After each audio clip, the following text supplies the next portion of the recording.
the only way you're ever gonna learn. You look back and it's all in the past. I'm dwelling on the thoughts I cannot say to you. If I don't say the words, then maybe it's not true. And it feels alright when they come and say to you. Good evening, welcome to NUFC Matters, the three amigos, the perfect way to kickstart your weekend. We're a man down. Keith is abroad once again and unavailable for tonight.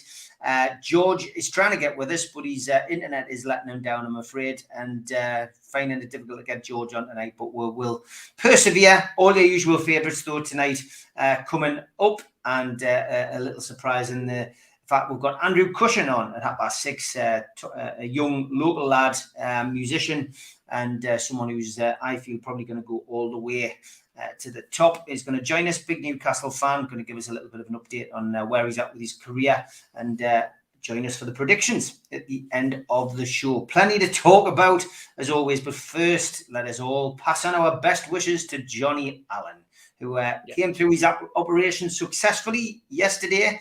He is in a lot of pain, but he is in the right place to sort it out. And it is good news. He's through the other side. The operation's been a huge success. John, all of our love and thoughts are with you, mate. You rest easy there, kidder, and you'll be back joining us, I'm sure, in the course of the next few weeks and months, and you'll feel like a new man. But sit back in that bed and just take everything that's coming from you, from the doctors and nurses. I'm sure they'll look after you, bonny lad. Okay. Often we never plan this show, and sometimes as a question comes in straight away, and you think, oh, well, I'll start with that. So that's what we're going to do today. Mad Mark says Eddie Howe was today at the press conference indicated that Newcastle are looking to add elite level players to the team in the upcoming transfer window. Can the panel each share one elite player that they'd love the club to sign and why? If you haven't watched my review of the press conference, the question he was asked was really by one of the written media, and it was in reference to the fact that Klopp and Liverpool had said that they had, you know, they weren't going to pursue Bellingham because they didn't want to spend all their budget on one player. So it was in a roundabout way that this question was asked to Eddie Howe, and you know, he simply said from his perspective, you know, things won't change, the strategy won't change. They'll assess each player that they look at and want to bring into the club, and decide, you know, whether that person A is the right fit on and off the pitch, and B, whether the value for money. So he says it won't change. He was then asked the same question by the same journalist, in the sense that they were asked, would you chuck all your eggs into one basket and buy the player, a player, for all of your transfer budget, let's say? And, you know, he didn't say yes and he didn't say no. It's a question he couldn't ask. And if you watch me press review, you'll see there's a few questions that really Eddie couldn't ask. Who's going to be the new sponsor? Why ask that question? He's not going to answer it. But yeah, I can see why you've asked the question, Mark. So I'll give you my answer. And we're talking elite players. Of course, you'd love Newcastle to sign somebody like Bellingham, maybe. That would be fantastic. But I still think it'll be more, like I said last night with Superman and Givo, I think, let's see who goes down, first of all. Newcastle do need creativity in that midfield area, new centre midfield player. Let's say Leicester and Southampton go down. Who's going to be the better value for money? Maddison or Ward-Prowse? You could probably bring one or both in. Who knows? But that's the kind of ballpark I think we're going for. Declan Rice has been mentioned. West Ham, I think, well, they will still be in the Premier League.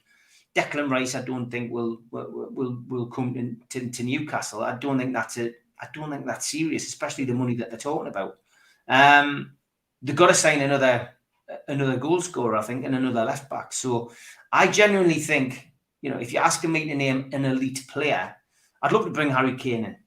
You know, Harry Kane or a central midfield player like James Maddison. That's my two. If you can give us two, that's my two. Steve, what's your thoughts? Who would you like to bring in? Well, the players you've mentioned, Steve, are quality. There's no question about that. I mean, can't deny it. Before we go any further, just point out that Keith is not absent because he's looking after John. He's not nursing him, by the way. He's on his holidays, so we'll get that. Well, he might take credit for it, mightn't he? You know what he's like. I'll take credit for it, like I. Credit for it, absolutely. But no, all the best to John. I'm sure he's been well looked after. In terms of quality, yeah, like I say, the names that you've mentioned there, Steve, are quality. And what you've also mentioned there are three players with vast Premier League experience. I'm going to go the other way. It's strange, isn't it? Because you're looking at the team and you're looking at what we've got, and then you're thinking, is this a move for the future? Are we talking about quality to get to the next level? I look at people like, for example, my first choice as a striker, because I like the barnstorming attacking strikers with muscle, etc. Would be someone like Vlahovic from Juventus, who I think could well be available, especially if Newcastle ended up in the Champions League and Juventus don't.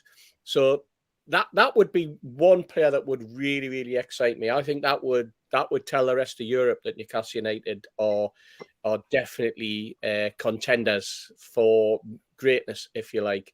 If I had the pick of players and I wanted someone to operate down that left-hand side, which I do, I would love to think we would get a player of the caliber of Vinicius Jr. I mean, watching his performance the other night against what I must admit was a shockingly poor Chelsea, but that's the sort of player in the future that Newcastle United, I'm sure, will be looking at. But my number one would be a player like Vlahovic, and of the players that you've mentioned for midfield, the one that would excite me the most wouldn't be Maddison. It would be Ward-Prowse, to be perfectly honest. Okay, and you've been consistent on that all season. I have. You know, the amount of times you've put the name Ward-Prowse into the mix on WhatsApps and things like that. You're consistent on that. Yeah, just think it's the sort of player that fits in absolutely perfectly with the way we play. Plus, he gives you that added dimension at free kicks, set pieces, corners, and he can tackle. And I just find that he has an engine on him as well. So we'll keep more teams guessing as well. If you've got Trippier and Ward-Prowse standing up the ball, who's delivering it? Which way is it going? How's it coming in? That puts a lot more questions in the defence's face. I look at it two ways. If you would ask me, dream signing, who would I think would take our team to the next level? I'm with Steve, Harry Kane. I think he would make such a difference. And if you look at how he plays with Son, you could play him with Isaac, you could play him with Wilson. There's more to his game than people realise. He does have a bit of a nasty streak. And there would be something poetic about him breaking Shearer's record whilst also wearing a black and white shirt.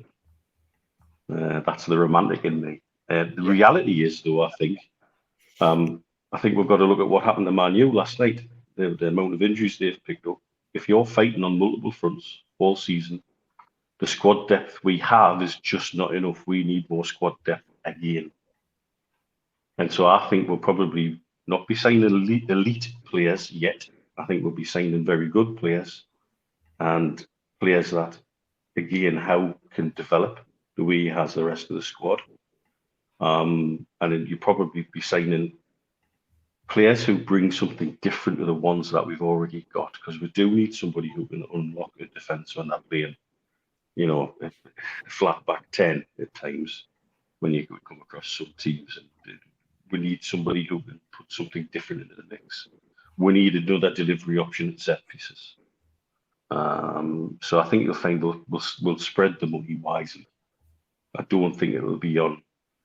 I would love to be wrong. I don't think it'll be on marquee signings. I think it'll be sensibly spent.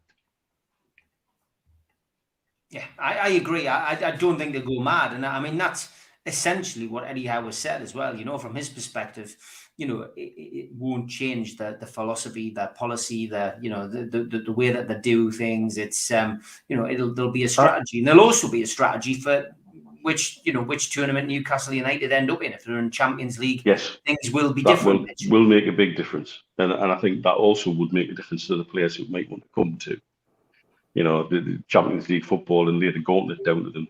If you want Champions League football again, you've got to get us back in it.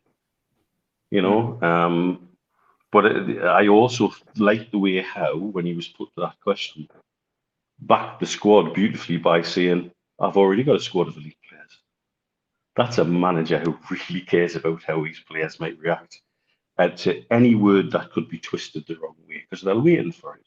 They're absolutely waiting for it to twist any of his words to create a problem in the camp. He put that fire out with Gordon immediately after the game, and yet people are still talking about it nearly a week later. It's ridiculous. It's done, over, ended, put to bed. It was put to bed before they even took that bloody picture in the dressing room, and yet some people still want to, bother and create this attitude that there's trouble at Mill. There's none at all.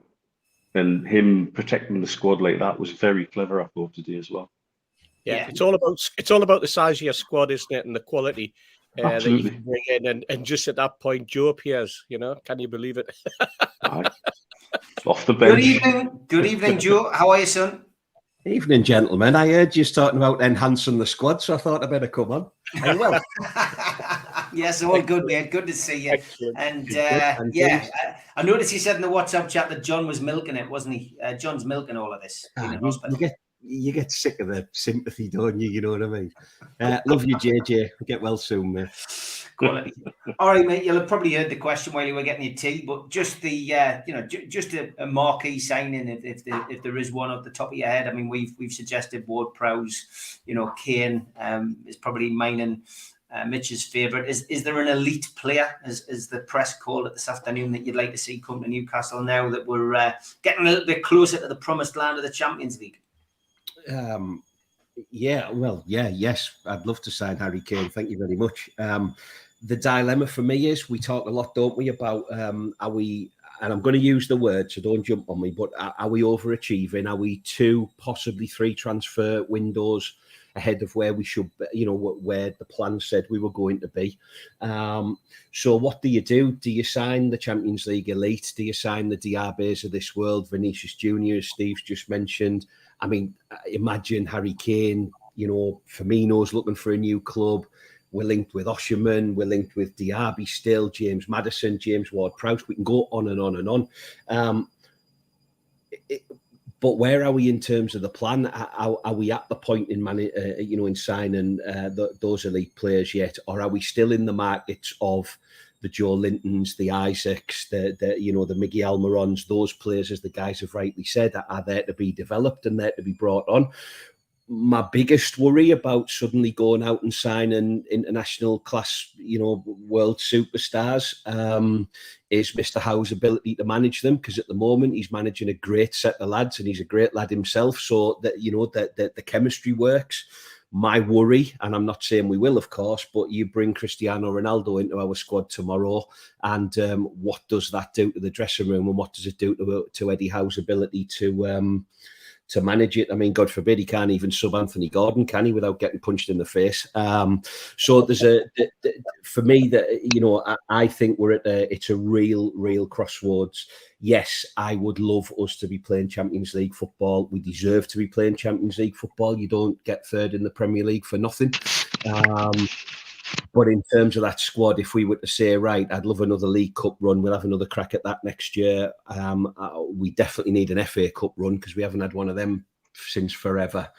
But also we're playing every other week in the Champions League, and nothing to suggest that we won't, progress through those competitions. But the squad's paper thin, let's be honest, and it doesn't take much. We lose Sam Maximin, we lose Isaac. We've got a slightly unfit Callum Wilson, so all of a sudden you don't have a forward line. It still worries me that if one of those centre halves that are playing really well, individually and collectively, get injured, God love him, you're back to Jamal Lascelles. So our squad is thin, our squad is paper thin. So we haven't got infinite amounts of money, although we've got more money than we have in other summer transfer windows. So what game do you play? Do you bring your megastar in? You know, do you spend 200 million quid on Harry Kane or Mbappe or whatever?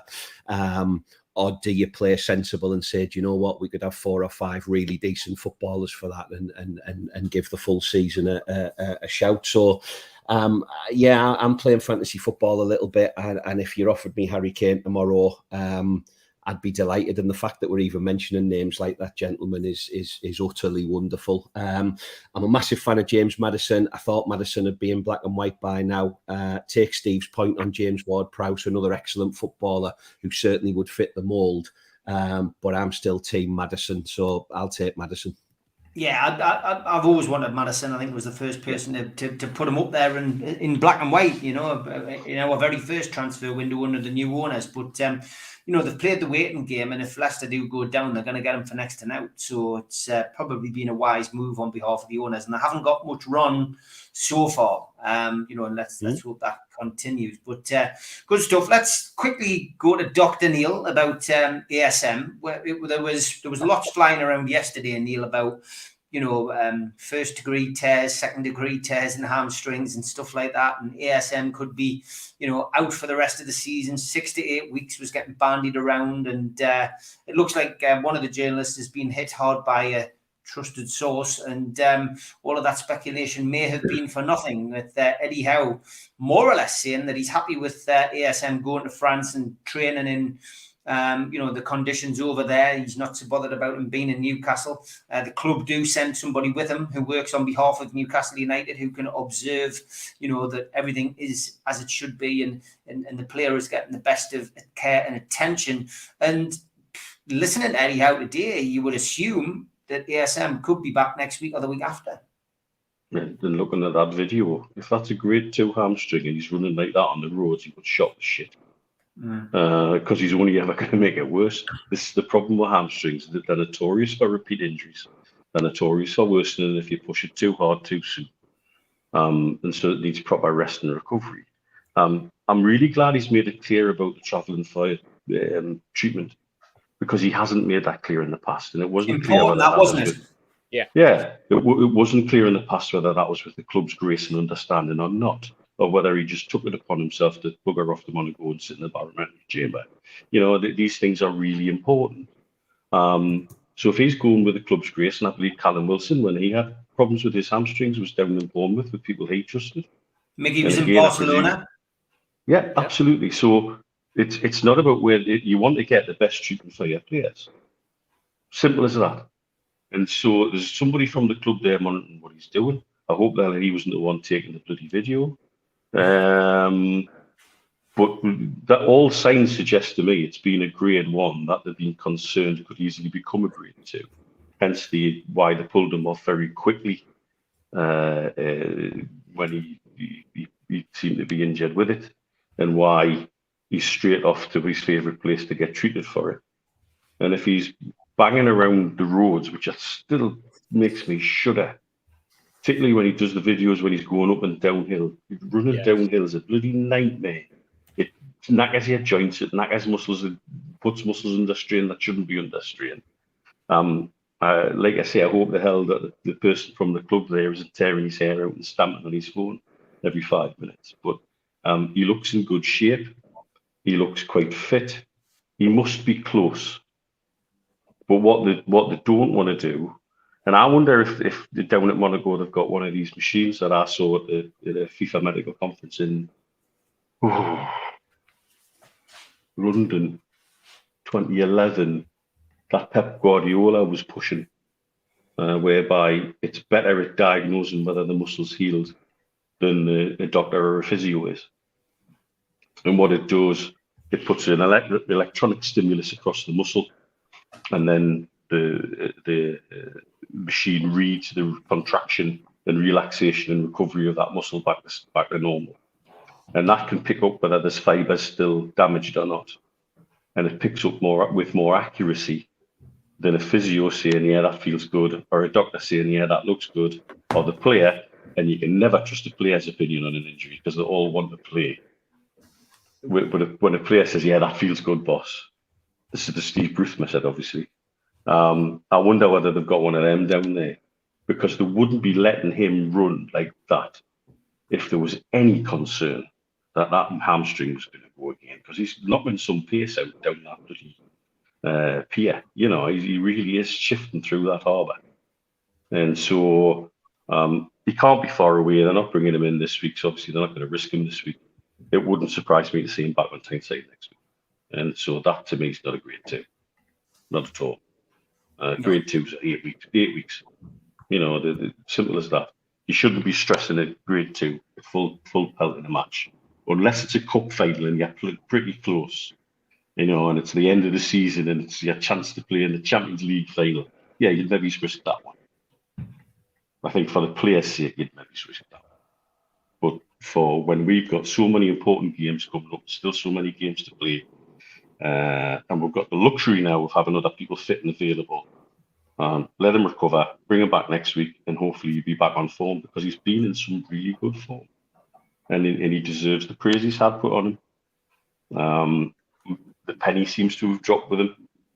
I think he's managed the social media better than the last time he's been away like that. And again, how much of that is because he's liaising with the club and saying, can I do this? Can I do that? He seems to have really changed in attitude. And again, that's how, and probably the senior players. I know Trippier is really fond of him. Trippier still says hardest player he's ever faced in training. You think how he's trained with, that's a huge statement, you know? And so, fair play for the openness and honesty, because we haven't had that before necessarily. And I think now we've got it, everybody's at ease. Yeah, I would agree with you. And as you say, he's been coming into, a good stage of form. It's frustrating for him, 100%. Question from Ian, Toon Trader. Good evening, mate. He says, question for Steve Wraith and the lads. Any of you planning on going to the USA tour? I think I've blagged the missus into letting me take her and Tommy, as it's a special treat for her 30th birthday. Oh, you old romantic, you, Ian. I'm not, because I am an old romantic. It'll be my 20th wedding anniversary that week. And I've got a few things planned for her indoors. So I won't be going to America. She wouldn't thank me for taking her to America to go and watch Newcastle play. Believe you me. So, Steve, Joe, Mitch, anyone planning on heading across there? Steve, I'm in the same kettle as you. You are. It overlaps, doesn't it? That's right. It's our 38th wedding anniversary that week. But we also have something we're doing with John and some of friends from the USA who are bringing over a party of footballers to spend some time in the Northeast and play a few games.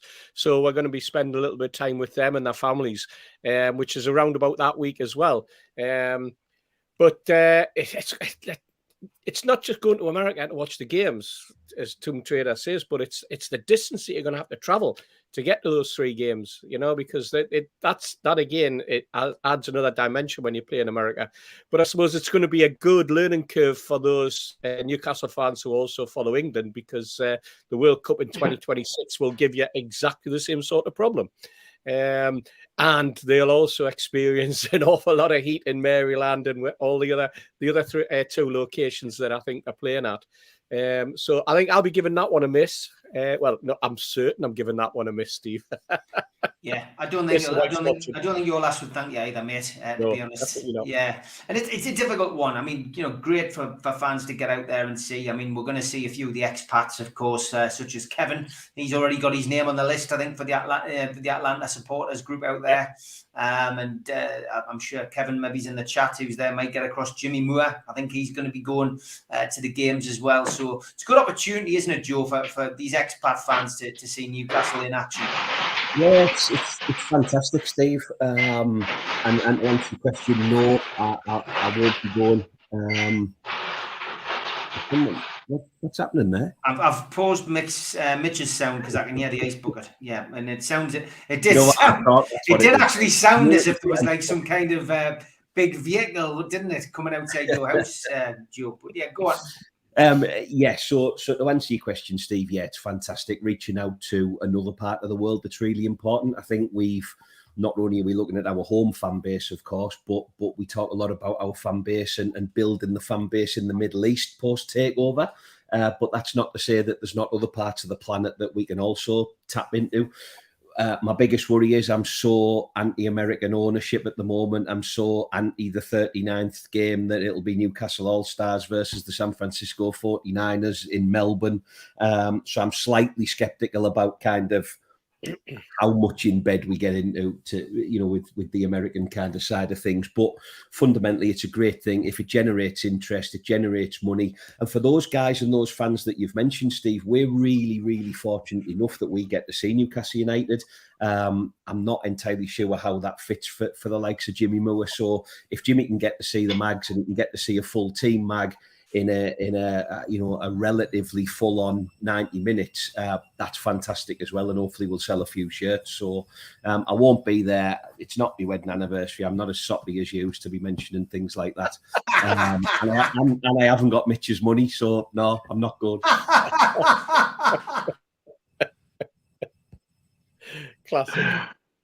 Brilliant. Think you're on mute, Steve, again? Are you mute, Steve? Yeah, I was trying to unmute you, Mitch, and then I've ended up muting myself. And then you mute yourself. Brilliant. The missus has come into the kitchen and she's making more noise than usual. So yeah, Getting ready for America. Have you got it stashed away? Yeah, lad. I'm saying, what money's due on about, Mitch? Well, I dare say. I dare say various offshore places. All right. Jimmy asks, hi all, question if possible. Like it's been said many times on this show, the bosses of the Premier League and owners of the clubs are looking into streaming the matches themselves and getting rid of Sky and BT. They've worked it on. £10 a month would bring in 24 billion for the Premier League instead of 3 billion normally. What's your thoughts on that, Steve?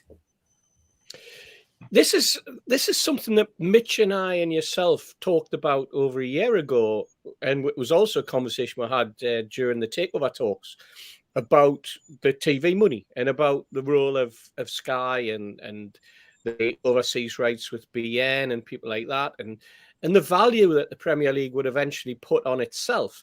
And when you look at the figures, I mean, the growth of the Premier League over the last 30 years is the reason why the European Super League was touted, because the Europeans were jealous of the amount of money that's being thrown at and coming out of the Premier League. And the only thing that's keeping the European clubs going was actually getting transfer money out of the back of English clubs. But in terms of this next stage, at the time, 2 or 3 years ago, it was very much a massive, massive outlay. But I think things have changed. Things have moved on. And there are various platforms now available that the Premier League will almost certainly be looked at. And I know that I listened to Simon Jordan talking about it, and I had to agree with most of the things he says, as I tend to do at the moment. I don't know why I'm getting a bit concerned about my own mental health, actually, because I'm starting to agree with an awful lot of the things that Simon Jordan says on his on Talk Sport of late. Bearing in mind that it was completely opposite when only a matter of 18 months ago. But I think he's right. I think that the Premier League is ready for another explosion. I think that's one of the reasons why you've got all the Americans coming in. We're top loaded now with American owners. They see the benefit, and Mitch will go on and tell us about the passcode that's used for American football and the way that it's structured and the TV deals that they have with the pass that allows you to stream games. Obviously, they've never ever fallen into the problems that the Premier League has with the 3 o'clock embargo. But I think this is where they're going to get the jump again on the EFL. The EFL fell into the trap back in 91, 92 when they thought that the Premier League wasn't going to go off in the manner that it did. And they signed some ridiculous TV deal and some ridiculous quota on percentages. And I think the Premier League will do exactly the same to them this time. I think that the EFL are sitting there with a plan that's going to have some sort of governance aspect to it. That's going to bring somebody in that's going to oversee things and say everything's fair. And they're pushing and pushing for that 23%. of current TV revenue, and I think the Premier League will go, yeah, and then all of a sudden the Premier League will go, you know what, it's all bets are off when we bring in our own TV rights because we're employing our own, and the Premier they'll throw another fish out to the EFL, because I think they're very shrewd operators at the Premier League in terms of how they can basically pull together the financial strings. And I think with the Americans involved, it's the way that it's going to go. I know that Simon Jordan said it's probably not going to be for this window of bidding round, but certainly for the next round, I think it'll be all in place, and I would not be surprised at all. It comes as no surprise to me, Steve, to be perfectly honest. Joe, a lot of people probably would just prefer to watch Newcastle. I mean, somebody suggested in the chat there about just having your own TV platform, Newcastle United TV, just broadcasting Newcastle United games. I mean, probably would be better for some people, that. It's like, I guess it's like any business, isn't it? It's like our own football club. Fundamentally, you're wanting bigger and you're wanting better and you're wanting to tap into more money and bigger markets, etc., etc. So it doesn't surprise me. People have been speaking for years about what would happen if and when the Sky bubble bursts. What happens if we all stop paying our subscriptions, etc.? What will happen is we'll end up with Premier League TV that you need to pay for. So I can see why that if it's anywhere near the figures that Steve's talking about there, of course the Premier League are going to do that. And if you want to watch Premier League football, that's what you're going to have to do. With the greatest of respect to, Bournemouth versus Leicester on a Tuesday night, I'm not entirely sure how, that I would be paying for that personally. If I had the option to subscribe to some sort of Premier League Newcastle United thing, that might be slightly different, particularly if I could watch the away games, of course, that I can't get to. So yeah, I'm not surprised, Steve. I think again you're leaning towards franchise models, aren't you? You're leaning towards how do we make the most money for this global brand this monstrosity of a brand that we've developed over the past 20 years or whatever. The most important bit to me is, no matter what we pay, how much for who, where and when, Newcastle United need to be in it. And it's lovely to think now that we will be in it. It's not like we're going to miss the boat. We missed the boat on the first Premier League season, if you remember, all the hoo-ha and the razzmatazz, and we were in the division below.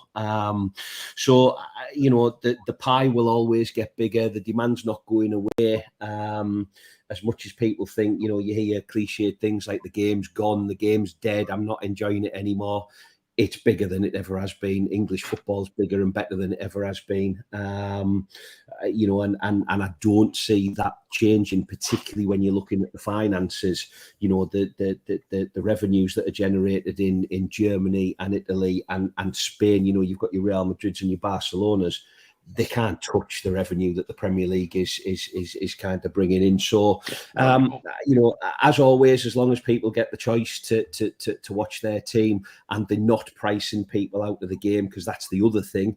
If you're fortunate to be able to get hold of and be able to afford a match ticket, that's fine. I would hope that the game belongs to the people, and you're not expected to watch Newcastle versus Aston Villa for £45 in HD, because I'm not sure how successful that'll be. So, but the boxing does it. Things like DAZN, everybody's branching off, doing their own thing, looking after their own. So it was only a matter of time before the Premier League did it, to be honest. Mitch, we've spoke about this in the past, but it seems to be getting a little bit closer to developing, some different. We've seen the boxing's changed. We've got DAZN. Totally. I mean, Sean mentions it there. They're very close to signing the EFL. Stevie says, which would be great for revenue, but could affect attendances for 3-tier kickoffs. Look, this ties in with a conversation I had with a guy called Joe Morrison, who's out here in Dubai. He does a lot of football coverage. He used to, if you think you know the name, you probably do, because he used to work for NUFC TV in the early days. He's a great guy, very knowledgeable and very connected in football. And he was doing the La Liga coverage for Facebook with Kevin Campbell and John Burridge, amongst other people. And I had a really long chat with him. He come to see me at work, and then I've always booked in time after to go for a coffee and a chat with Joe. And at the time, he'd had a chat with somebody at Amazon who was very interested in taking on the rights of the Premier League. And the figures he was talking were crazy. But one of the other things that is really relevant to this is the way we consume football is changing. And it changes with the FIFA generation. The kids who don't necessarily want to sit through 90 minutes.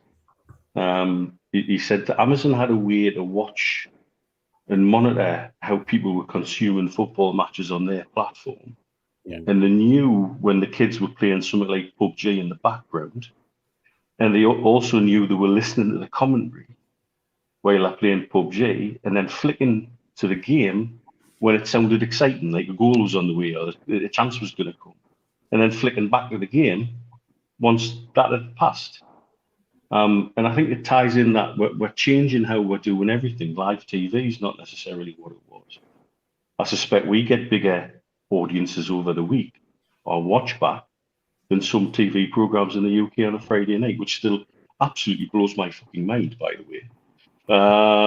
But that's the way it is. If you look at what American football have done, they've got different levels of ways and ability to consume their games live. They've got their traditional deals with the traditional US TV channels, NBC, ABC, CBS. And they have games divided up between them along with ESPN now about who gets the Thursday night game, who gets the Sunday early game, who gets the Sunday late game, and who gets the Monday night game. And that's pretty much set in stone with any agreement they then do on top of that. The next level now they have is Game Pass, which you can subscribe to, and you can watch every game at any time, live or on watch back, and you've got access to everything. And it's not a massive fee either. And the advantage to that is that they're getting all the revenue, they're getting all the income, they're not having to share it with anyone at all. And the advantage for the consumer is you get your team anytime you want, live or watch back, and you can view it as many times as you like, etc., etc. And it's not a massive fee, and you're not having to subscribe to multiple platforms. They've done a deal for next year with YouTube. I think YouTube are going to get some games, and they also have a deal with Amazon, which I think is for the Monday night game. And I could be wrong on that one. I don't know the specifics. And what they're doing is that their core business is the Game Pass. That's where they get most of their income from.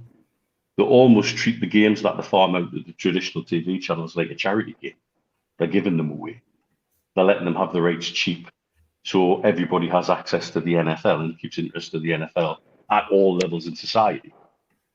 And they make that out like they're doing something altruistic with that, and they're not. They're just being greedy buggers, because it's a great way to advertise Game Pass every 5 minutes. They also have a fantastic show, by the way, called Red Zone, which you can watch live while the multiple games are going on the Sunday. And it's a bit like Sky News' Soccer Saturday, where they go across the games and they can tell you what's going on. And they sometimes have 3 or 4 games on at one time with the screen split. And it's a fantastic show. The guy that runs that is like, it's like Jeff Stelling on acid. The facts he knows, he trots out, are just crazy. And it's a hell of a thing to have. And they've got that based around the Game Pass, and they've set that up based around the amount of people subscribing to Game Pass. So they've been very clever about how they do it. But again, you've got to remember, transporting things from the NFL into the Sean, that's what I'm talking about there. It's called Red Zone now, and it's a fantastic watch. It's really very well done. It's mad. Sometimes they've got you're trying to watch 4 games at the same time, so they're all kicking off and they're all sort of like 5 yards from the end zone, and there's mad things happening everywhere. And this guy's somehow able to keep up with it all. And I think you can see what they've done is they've anticipated how the consumption of the game's going to change, and they've been able to have a finger in every pie. And I think the Premier League look at that and think, well, I want a bit of that. Can you imagine if all that income's going into in directly to the Premier League rather than via bidding television companies like Sky, BT, etc., etc., etc. That you know, the money then in the English game spirals upwards. Does it filter down to the lower leagues? Well, they've shown with the new deal with the EFL that they've got on the table, they're quite happy to keep the EFL begging for money. Because if you look at the finances in the EFL at the minute, you've got the team who's just won promotion on a transfer embargo. You've got the team in second place on a transfer embargo. You've got the team, I think, in sixth place on a transfer embargo. There's teams dropping points because they're late with their accounts and they cannot pay their bills. Reading are on I think they had a 6-point deduction again because they've screwed up financially. That's a mess. Below the Premier League, it's an absolute. And we called this during COVID, and the deal that then allowed the Big Six to get a little bit more control just kicked the can down the road. And we said, people within the EFL were saying, this is just going to punt the thing 18 months forward. And here we are 2 years later, and that's exactly what's happened. But it's all about money. The broadcast stuff is all about money. But again, you've got to remember there are things in the NFL that are set in stone about sharing that money out. And I don't think some clubs will be happy about equally sharing the money out. They'll want a bigger piece of the pie. If we're a bigger club, why should Burnley get the same amount as us? Yeah. Because we're box office. I think the situation at Reading is fascinating. No sooner they're going to a transfer embargo, then they lose the points, then they sack the manager, as though it's the manager's points that they had a transfer embargo and they had a points loss. And then they sack him. When in reality, in my mind, the reason they sacked him is, A, that they know they're going down, so they thought, well, we'll save his wages for the next 3 months because we'll just bring somebody in to do the job who's already there, so we don't have to pay. That's how desperate I think it's got in the Championship because of the way that they've looked after their finances. Yeah. And I've watched the outside of the top flights, it's an absolute mess. Yeah, and I've watched the Red Zone as well on the American football. And I tell you what, it takes some keeping up with, mind. Dear me, you've got to have your wits about you. You've got to. The way that it jumps from game to game, and you just think you're seeing one quarterback, and then you see another move, and you see it. American football is perfect for that because of the stop-start staccato way that the game splitting the place, well, isn't it? You know, so it's a fantastic innovation, but it's almost because that's the way the game is played, and it's at the end things in. At the end of last season, when we went to the Brooklyn bar to watch our game, because there was stuff happening at the top and the bottom of the table, they had about 6 games on in Brooklyn on different TVs, and by half time, I couldn't tell you what day of the bloody week it was. It was just, I was all over the place. Yeah. And that had nothing to do with the amount of Hogard and Rosie I'd consumed, I've got to say. It was more to do with the fact that I was trying to watch 6 games at once, and I couldn't tell you what the score was in any of them, including ours. It was just mental. So you're right, it doesn't quite work the same way in football, the way it could work in cricket, because it's separate, etc. Bringing things in from America, there are some amazing things I would love to bring in from America. But the Americans coming into our game, I genuinely think don't understand it. Todd Bowley, the classic example. They might understand certain things about finance, but they don't understand the subtle nuance of football. And so that's the danger, is we start to lose some of that heritage and that sort of subtle nuance and the way things work that real supporters understand. At the same time, though, we shouldn't be closed-minded to new ideas, because I keep thinking about how much you guys are paying for subscriptions for Sky, BT, Amazon, everybody who's got their fingers in the football pie. Whereas out here, we've got beIN Sports, we get all the games, absolutely all of them. And I think the monthly subscription is something like 300 dirhams, which is about 60 quid. Which is probably less than what some people are paying for their Sky subscription alone, you know. And this is how disgraceful it is. And it's the English league. You guys should have access to those games. I've got them all over here. That's a joke. That's an absolute joke. And is it any wonder why, we're talking about dodgy streams, why people go to IPTV? You know, the IPTV that I have over here is just ridiculously good. And why would I think about paying for a 60, 70 pound a month subscription for something when for 80 quid I can have anything, anytime, wherever I want? Thank you very much. And I don't think I think it's a conversation that we struggle to have because of legality and other issues. But we should be having these conversations. The Premier League should be open to these conversations. If they get it right, if they were to bring in something like Game Pass and pitch the subscription at the right level and aren't greedy, they've got a gold mine they can tap for years. My problem is, as we all know, when push comes to shove and football executives are given the time to push the button, they get greedy. Yeah. The thing is as well, guys, is that there's so many people have an input into what goes on in football in this country, and there's so many people with it, not necessarily a vested interest, but a fear of the decision-making process and what the outcomes are.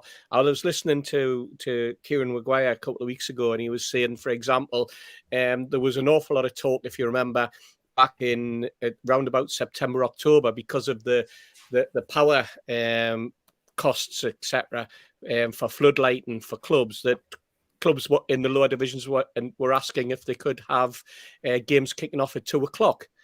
And it was ruled out of bounds as a conversation, and on face value, you think, wow, that's an interesting one. You think they would be desperate to get clubs to save a little bit of money, but the rationale that was put forward was, well, it might impact the people who are coming to the game, who are involved in grassroots and junior football, whose games kick off at 10:30 in the morning, last for 90 minutes.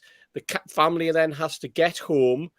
The kids have to get changed. The family then have to come to the game and would probably not be available to be there for a 2:00 kickoff. So straight away, you've got the powers that be go, oh God, that's concerning, that's worrying, and it's like, because of that, all bets are off. There's no the conversation then just dies a death. It's like there's a strict no, it's not going to happen, blah blah. I don't think anyone ever sat there and did a full cost benefit analysis on whether or not the number of kids playing grassroots football who then go to games at 3:00 in an afternoon to watch some team in the EFL. Because let's face it, they allow 12:30 kickoffs and 12:00 kickoffs when it suits them. But this is what we're up against. This is the mental block, the mindset that people have, and I suspect a lot of it is down to a combination of power and ego, and the very fact that they just want to remain in control. They want to feel as though they've got some sort of control over football, when in reality, there's every likelihood that they haven't. But this is the nature of the game in England at the moment. You know, too many people involved, too many people wanting to have a say, and not given a proper platform to talk. And whether the regulator who comes in would be involved in this type of thing, I'm unsure. Okay, we are 50 minutes into the program, so it's, as always, we'll just get engrossed in the chat. We've got a lot to get through. It's time for Tweet of the Week.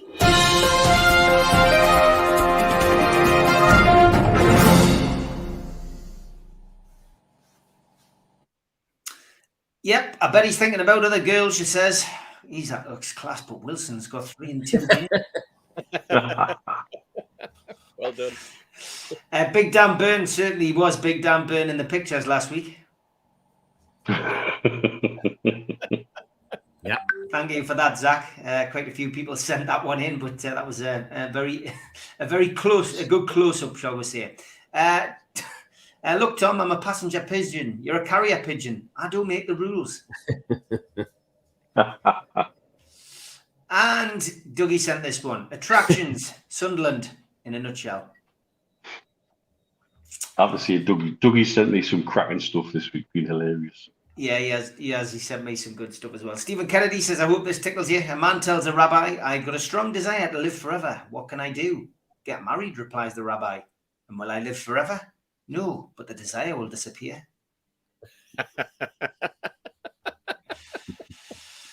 And the best number plate ever from Rocky Toon.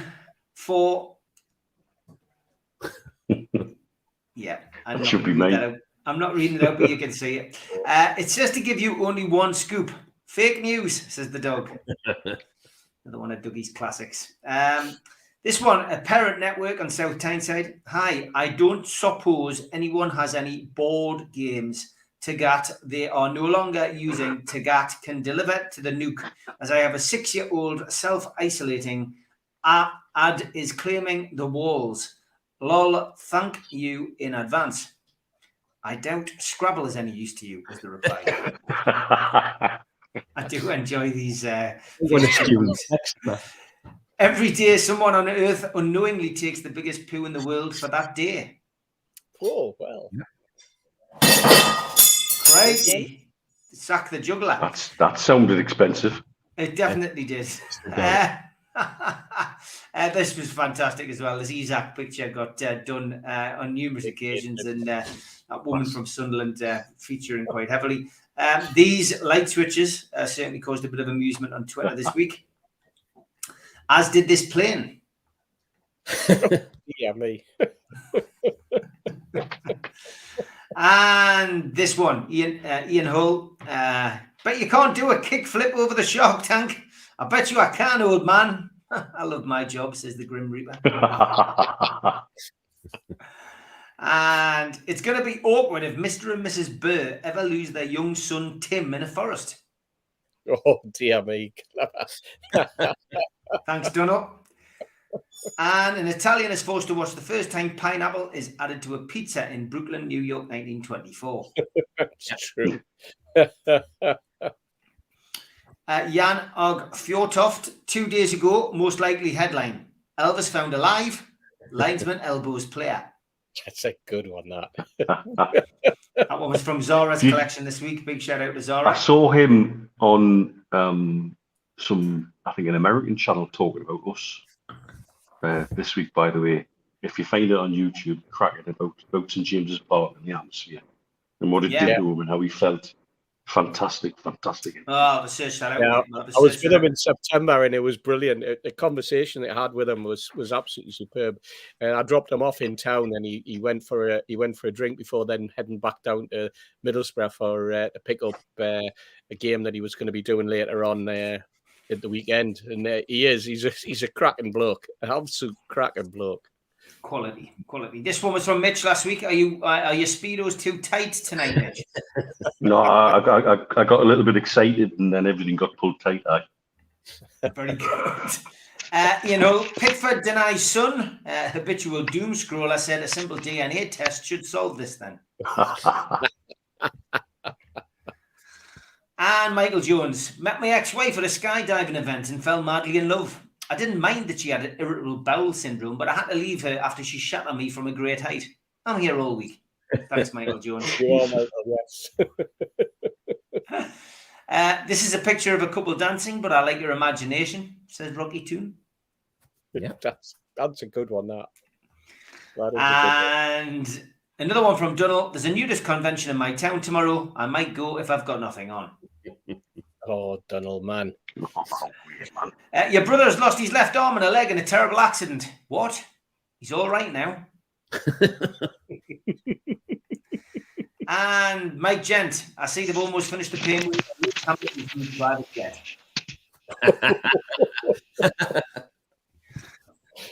This one, again, the Isaac picture. Desserts, Champions League football and cup final. Main dishes, battered cockneys, Man United defenders and the last-minute penalty. Side, lingo play, drinks, cockney tears, mank tears, forest tears. Like that. This one from a Dublin pub. 7-course Irish meal, 6 pints and a potato. Ducky. And it took me a while to realise what I was looking at here.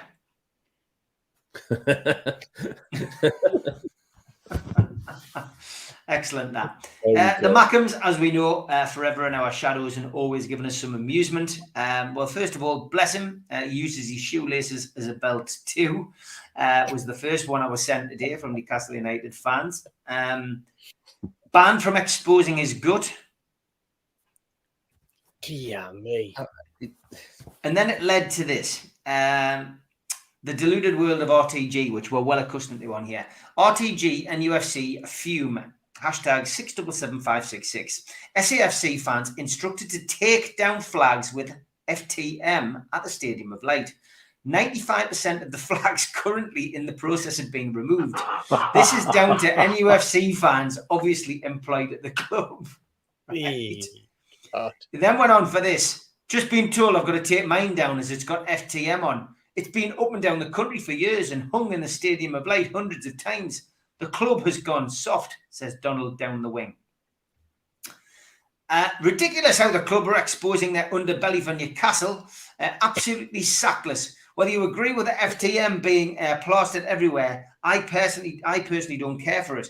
It's part of the identity of our fan base. Washed from view because we are live on Newcastle United TV, says Foreigner. Wow. And bit of a stretch. But is this off the back of the tragedy chanting stuff that's been in the news this week? It seems, from the BBC article at least, that got extrapolated into anything expressing anti-Scout sentiment, just linking into other points about sanitising the match. So they're starting to wonder whether it's got something to do with that. SAFC Wilkes says, this is what happens when there's a fair few Newcastle fans involved with Sunderland games. They seem to have some sort of complex where they get immediately upset if someone rips the out of them. Oh no, the flag's got FTM on. Can't be having that. So honestly, this has really affected them this week. And at least it's inspired Weirside's top comic to come with this moment of high humour or something. A mag might see it on TV in the Percy Arms though and crush a grape in fury or something.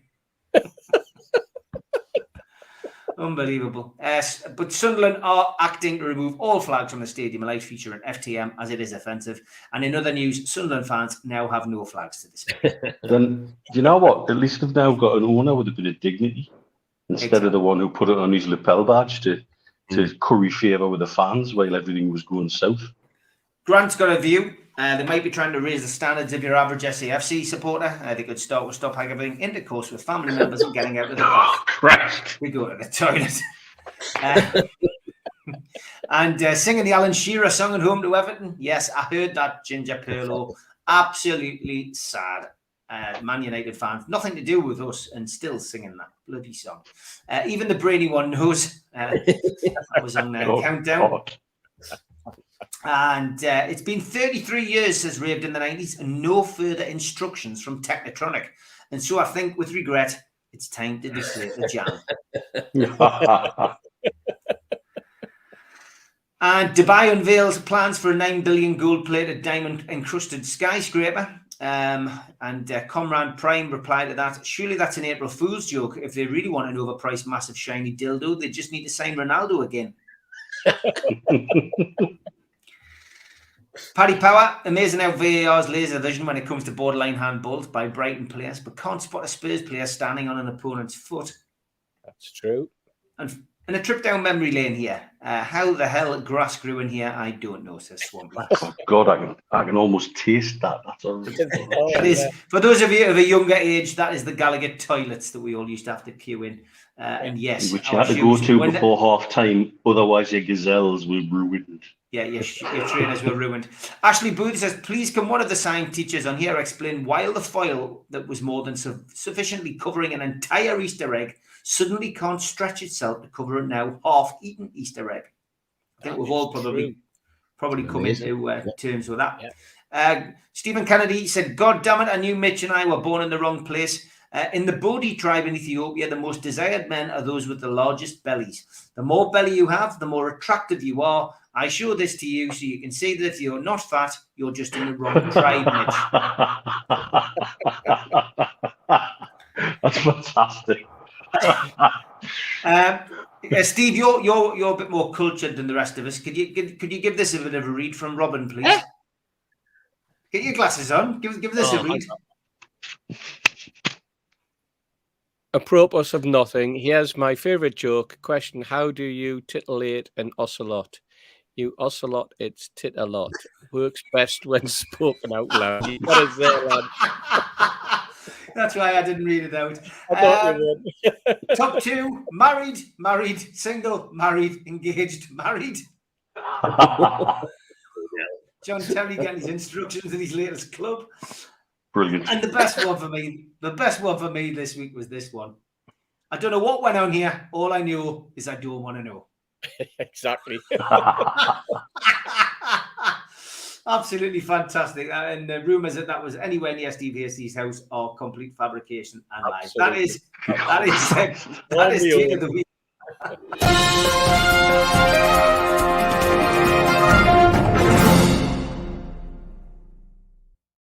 Okay, if you like the music, turn your TV up. If you hate it, press mute now.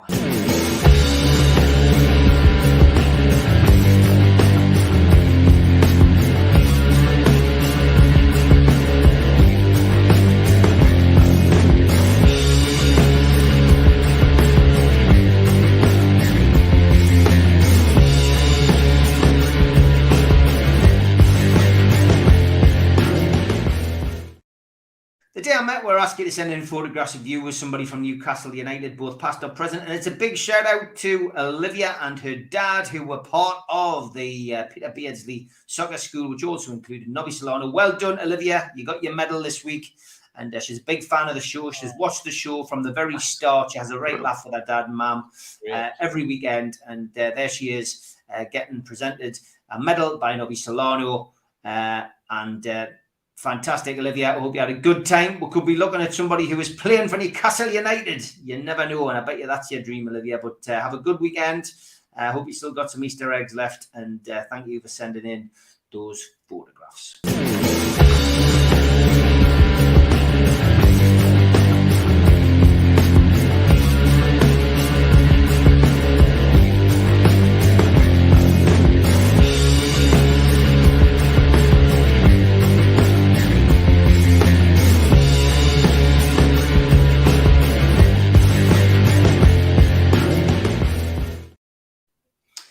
Okay, sponsorship's often brought up. The return. Good evening. So, Steve, can you please ask the lads, if we get a new shirt sponsor, what can the value be to the squad, given that betting is now banned?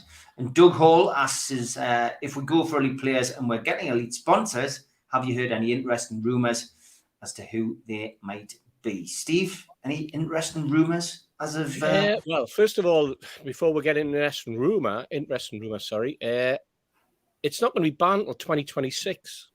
Yeah, that's the first thing. So we've got a couple of years to go, and ironically, I think we're going to end up with a situation where you can still have sleeve sponsors as betting companies, and no doubt they'll find another way. No doubt they'll start to sponsor socks and all sorts by there.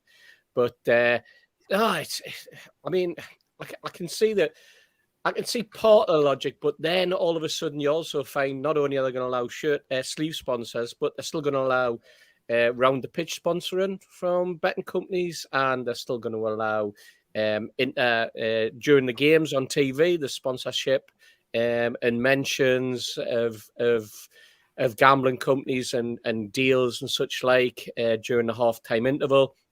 So it's all very much typical cat-handed, Premier League sitting there going, well, the all 20 clubs sitting around the table and going, oh, well, hang on a minute. How many of you have got betting companies on your shirts? Oh, well, we'll not do anything. We'll think about it. We'll put something together. Which one's got the longest deal? Oh, yours, 2026. Okay, we'll make that the deadline. That's basically what they've done. They just kicked it in the long grass. And in terms of shirt sponsors, I've heard absolutely nothing. But there are all sorts of rumours that have been flying around.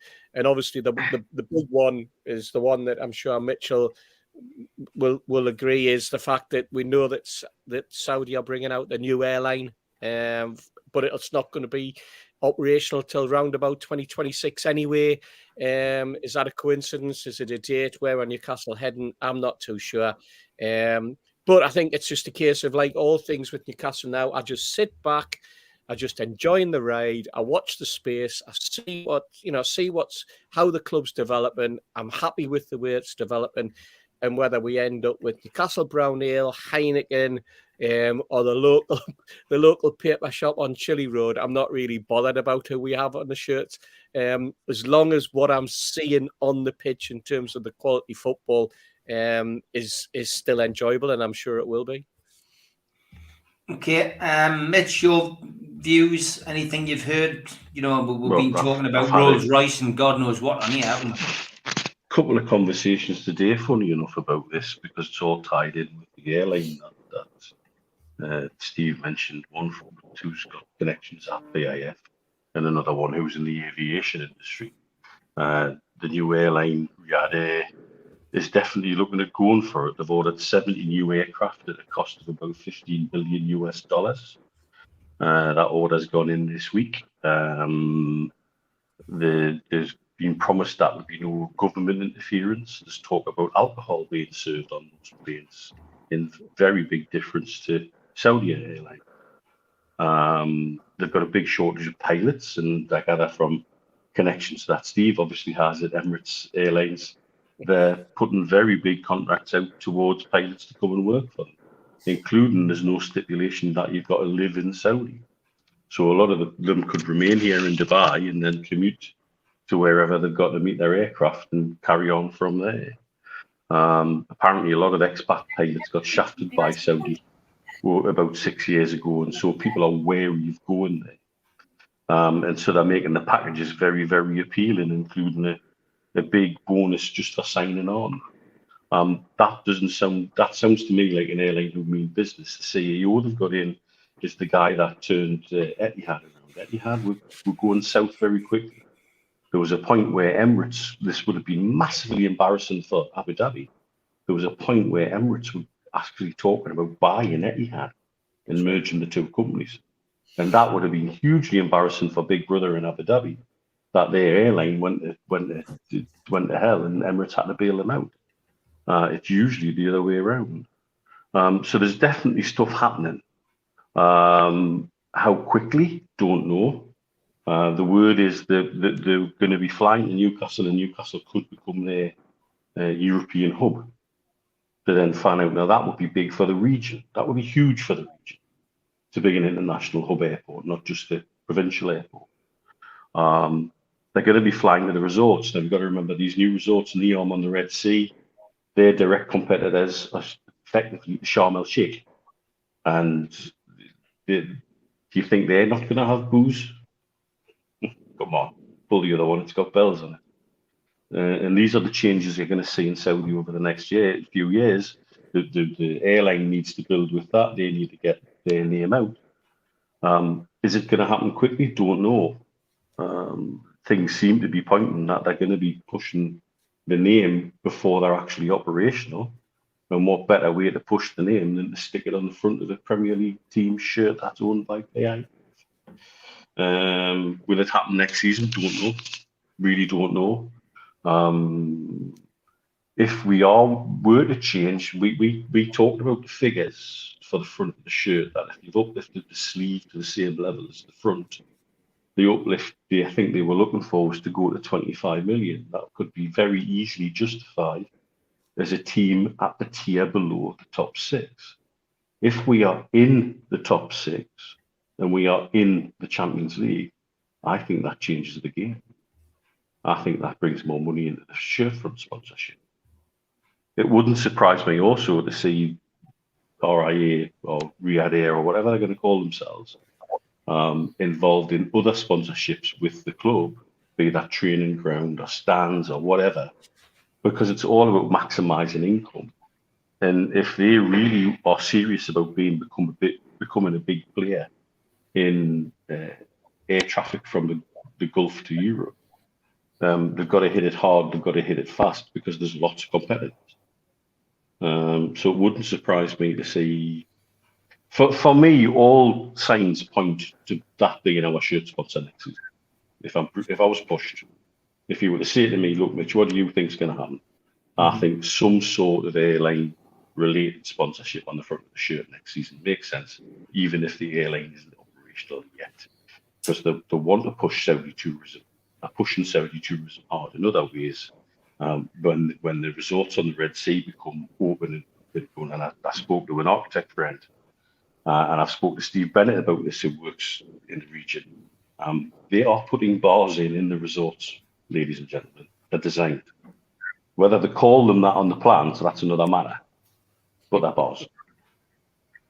And if we get an airline, Joe, I guess we can really take off. Good night, everybody. Jesus. Joe, just a quick. I'll just go on to autopilot. Thanks. Oh man, Just a quick, I mean, quick one from you. Yeah, I love it. Just a quick one from you, Joe, on the banning of betting companies. I mean, it's the right thing. Peter Shilton seemed to be taking a lot of the credit, or his last seemed to be taking a lot of credit for initiating this. He had his gambling problems when he was a player, of course, and but yeah, it doesn't matter how it's happened. At least it's happened. It is the right thing. I mean, we used to have a payday loan company on the front of ours, which I think was even worse. Yeah, obviously, as people know, the whole market thing is something that I'm interested in and something that I do a little bit. But it's no different to any other addictive behaviour, Steve. So we had a conversation, if you remember, way back when about this whole Toon Tipster thing, and what we never wanted to do was kind of promote the gambling. It's there if you want it. Please only bet what you can, etc., etc.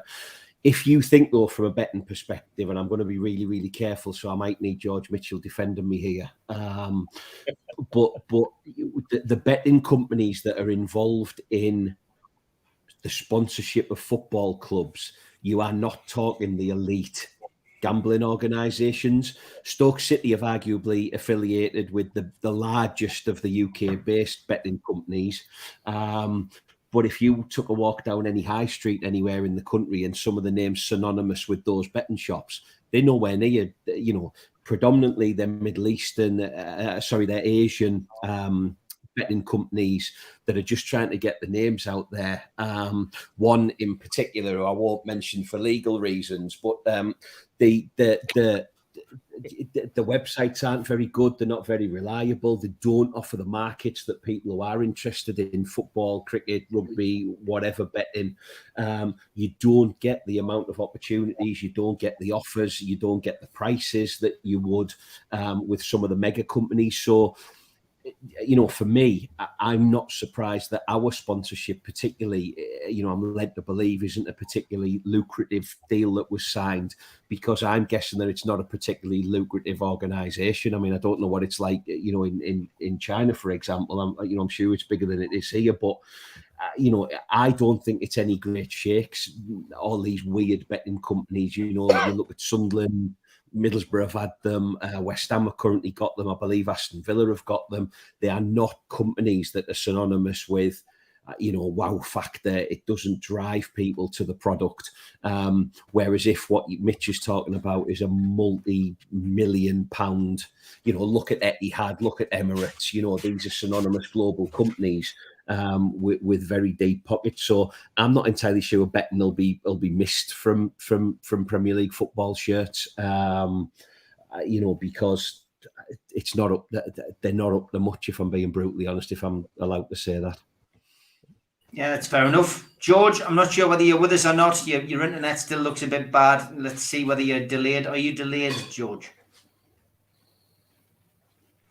George is delayed. It doesn't look good. It's a pity his internet is not working tonight, which is a pity. So we will get him back. Don't worry. At a later date.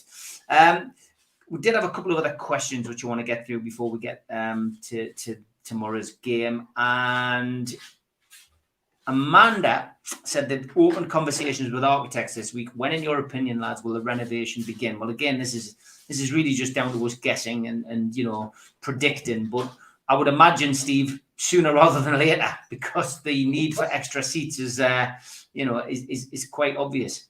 Yeah, and the spur, of course, also is Euro 2028.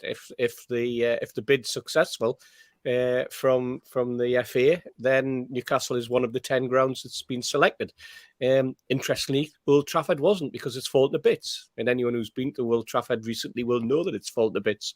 In fact, most Man United fans keep telling me it's fallen to bits as well. And yet, I'm surprised I'm being selected, which is again, screaming their heads off at how crap the ground is, and then all of a sudden the ground doesn't get selected. Now they're screaming their head at because it hasn't been selected. I think that just listening to Amanda and some of the things that she said, the fact that she's got teams looking at it now, they've got architects trying to draw up plans. They want to do obviously something major within the stadium itself in terms of the catering facilities that are on offer. What that'll look like is going to be very, very interesting. Not just on what is being offered, but the manner in which it's being presented. I think that's a massive plus for all four stands. And I've been in most of the four stands over the last 40 years, and we've experienced various levels of good, bad, and indifferent catering, both in the manner in which it's served and what is being served. But I think what we'll see is, I think that it's inevitable that the Gallagher end will be extended. I listened to another podcaster or YouTuber who likes to tell us that they're in the know about what's going on in terms of what the club will be doing, and et cetera, et cetera. And I look back to 18 months ago when he was telling us completely opposite. I just find it all fascinating that he had to start off with a massive apology and then tells us another load of stuff that he's got contacts with and is telling us what's going to happen. Nobody knows what it's going to look like. Nobody knows what is genuinely going to happen. But what we know is that something is going to happen. And when you can speculate on something as rife as that, then it's just food for the gander, isn't it? I think the Gallagher end will be the one that gets done, and then we'll see what they can do with the East Stand in the intervening years. But it's just an exciting time to be a Newcastle United supporter. I'm just wondering, the only drawback is there's 1,800 safe standing area going in. It's only a matter of time before people start screaming for the entire Gallagher end to be standing. And that's when the club really, really will have Bring back those toilets. Yes, I think that's when the club will really, really realise that when it comes to making contentious decisions, that Newcastle fans will be up in arms about one thing or another. It's all well and good saying that we should have an entire area standing, but there are an awful lot of people who will have to be relocated for that to happen, and it's going to be it's a minefield, I think. But maybe alongside the redevelopment of the ground, that is the point when we might see an extension of the original 1,800 that's going in for safe standing, and it'll be incorporated within that, and then everybody will be able to be accommodated, whether they're sitting or standing, but roughly in the same vicinity as they are currently located. Plus, obviously, the extra. What will the Gallagher end bring with an extension? Maybe it's an extra 8.5, certainly more corporate. Yeah, so all good. Okay, yeah, I mean, Joe, you're nodding away there. For me, an extension is probably going to happen sooner rather than later. And as Steve says, Gallagher end, 7,500, 8,000 on top of there. It's going to take the attendance to nigh on 60,000. And I know we all like to get carried away and say, well, yeah, you want to do the East Stand next, and it's going to take it to 80,000, but it's going to have to be small steps. And we are going to have to if we do get to that situation like Man City, where we're winning trophies year in, year out, and get to the Champions League year in, year out, there is going to be more demand for tickets. People are going to want a bigger stadium. That's when the club are then going to have to come and say, is it time to move? Or we're going to have to try and tackle the Leazes Park situation again, and will all the not in my backyard people come back out and say we don't want to build here? That's for another day. But I think it will happen sooner rather than later. And Amanda's already said, look, we're speaking to architects at the moment. I'm certain that as part of the whole pull that of the takeover or the whole short, medium, longer term planning involved St James's Park. We opened this conversation about would you sign Harry Kane, would you sign James Maddison, etc., etc. But actually, there's something about the infrastructure of the football club, because the only way you can afford to pay players like that is by having 60,000+ seater stadiums. We're not a million miles away. One could argue, would an extra 8,000 make a difference? You bet it would. It absolutely would. I just love the fact that the architects are coming in to look at St James's Park, because I think at this moment in time, I have a deep rooted, and even seeing the Gallagher toilets there, that absolute love affair with that stadium and that walk up to that stadium still, crossing the bridges, etc., gets me. When I see it, I always look up, and there she is. it has to be St James's Park. But I think at the moment, rightly so, the sensible thing to do is, let's get the 60, 62,000, whatever the Gallagher's going to bring. And as you say, Steve, because as much as we want it, we haven't won the Champions League yet. We haven't won the Premier League. We haven't won the League Cup yet, So everything in stages. And if another 5,000, 6,000, on a match day, then signs you Harry Kane, then we will. And then I think you're right. I think at that point, it's possibly going to be time to say, hey, what do you want to do here? I'm staggered. I looked at the Brentford attendance. You look at the attendance of a sold-out Bournemouth game. We're so blessed with having 52,000. And as Gary Neville and the rest of the world is now starting to agree, there's nowhere like it in world football, in my very unbiased opinion. So the thought of it being bigger and noisier and louder and fuller, I talk about this position of fortuitousness that was a big word, that we've got. We get to go to the game. So if another 10,000, another 20,000 people can get to go and watch Newcastle, absolutely fantastic. I remember the plans. I saw some plans that you gentlemen were sharing around fancy things about turning it round and going up and down and how they would do it and the stages they would do it. So clearly there's some very, very cute, clever people out there who make a living out of finding engineering solutions. So I very much hope that St James's Park will be part of that. And for me, as much as I love it, the sooner the bulldozers come in, the better, to be honest. Yeah, maybe to get bulldoze the stadium a light while they're on. That's when We're all Newcastle buildings. Exactly. Carpet bombing would work. Okay, in about 5 or 6 minutes' time, we're going to have a special guest on. We're going to have Andrew Cushin on, but you can watch from afar as we go through two lookalike.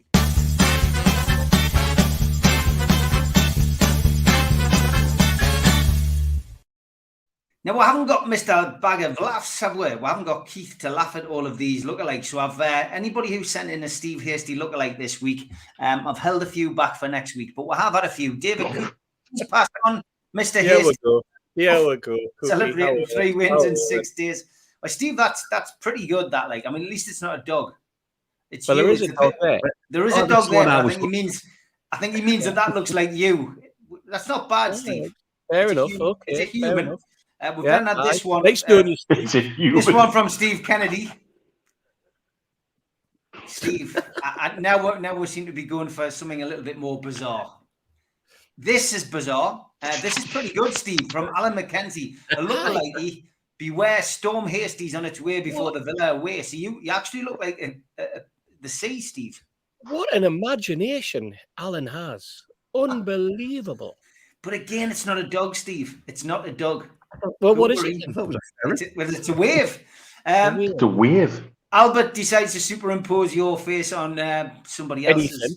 Anything. Yep. Yes. Thanks for that, Albert. This one from Chipper. He says, Steve Hasty and a friend off to collect their pension. Right, okay. You can always bank on Chipper. This one from Gav McElroy says, can you crack me fair? I was stood having a piddle at me mates and Hasty turned up.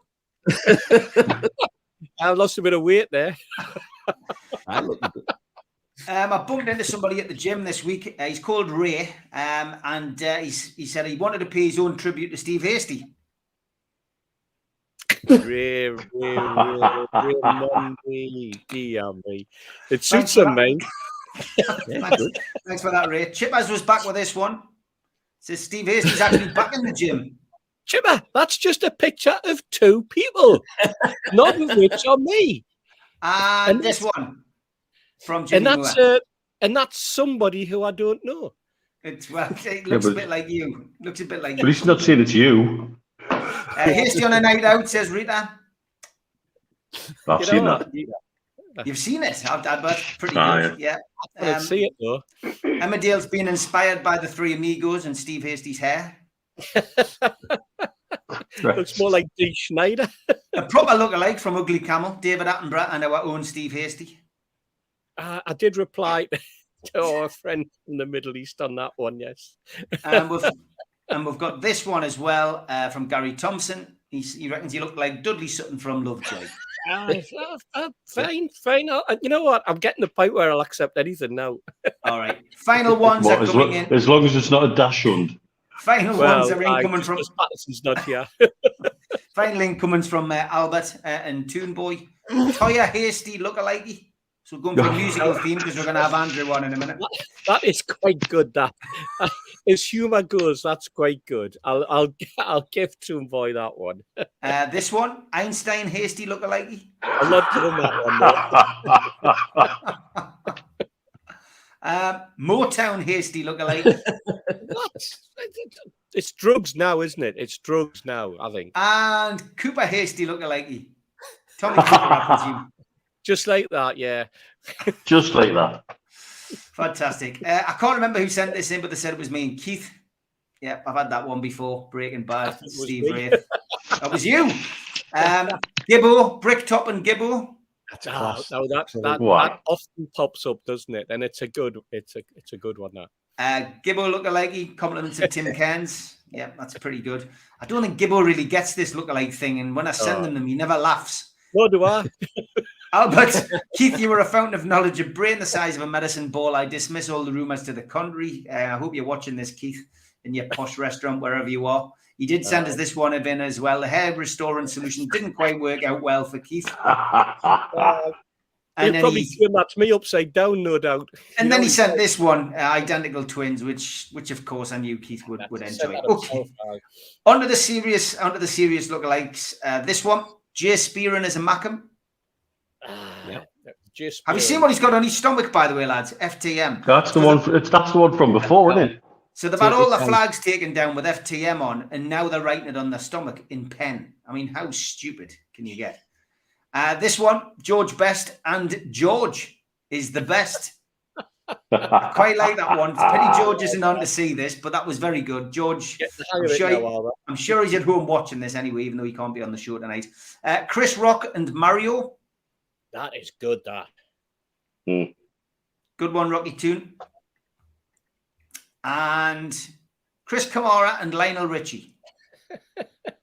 It's better than I thought it was going to be when I was told that one was incoming. So yeah, I can see that one. Steve McLaren and Donald Trump. That's a new one. That's a good one. That's from Tom Dixon. Wow, Tom. And Jamie Vardy and Steptoe, which we've had a million times before, but it never gets old. Never gets old. Albert sent this one of old blue eyes on the search for his new wig. And we're coming up to the top 4. Piggy from Pipkins and Todd Bowley. But Piggy knows more about football. Probably has more idea about how to buy bloody players. Yeah. Mark Lawrenson and Theoden from Lord of the Rings. Yeah, and Theoden knows more about football. This one, Adele being driven around by Noel Gallagher, which becomes even more prominent when we get Andrew on, because I don't think that looks like Noel Gallagher. I'll see what Andrew thinks. George Mitchell and Dr. Evil. Oh, dear me. That's good. Yes. Benitez and Peter Kay. Yeah. Klopp and Hartley Hare. From the Pipkins. Those of you of an older persuasion, you will understand who that is. Andy Cap and Gibbo. From Albert. Gibbo the Naked Gun. Again, just another superimposed photograph. These are the last ones. Looks like the last 2 years in the US are taking its toll on Meghan and Harry. Okay, your top 2 this week are. Yes. Very good. That is good. That is Very good. That. But this one of Mitch is the winner for me. Young Mitch trying to figure out VAR.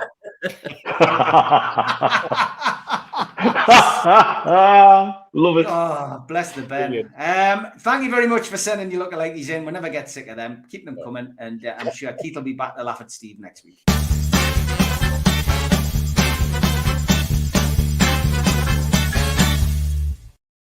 And it's a big welcome making his debut to NUFC Matters to the local talented singer, Andrew Cushin. How are you, mate?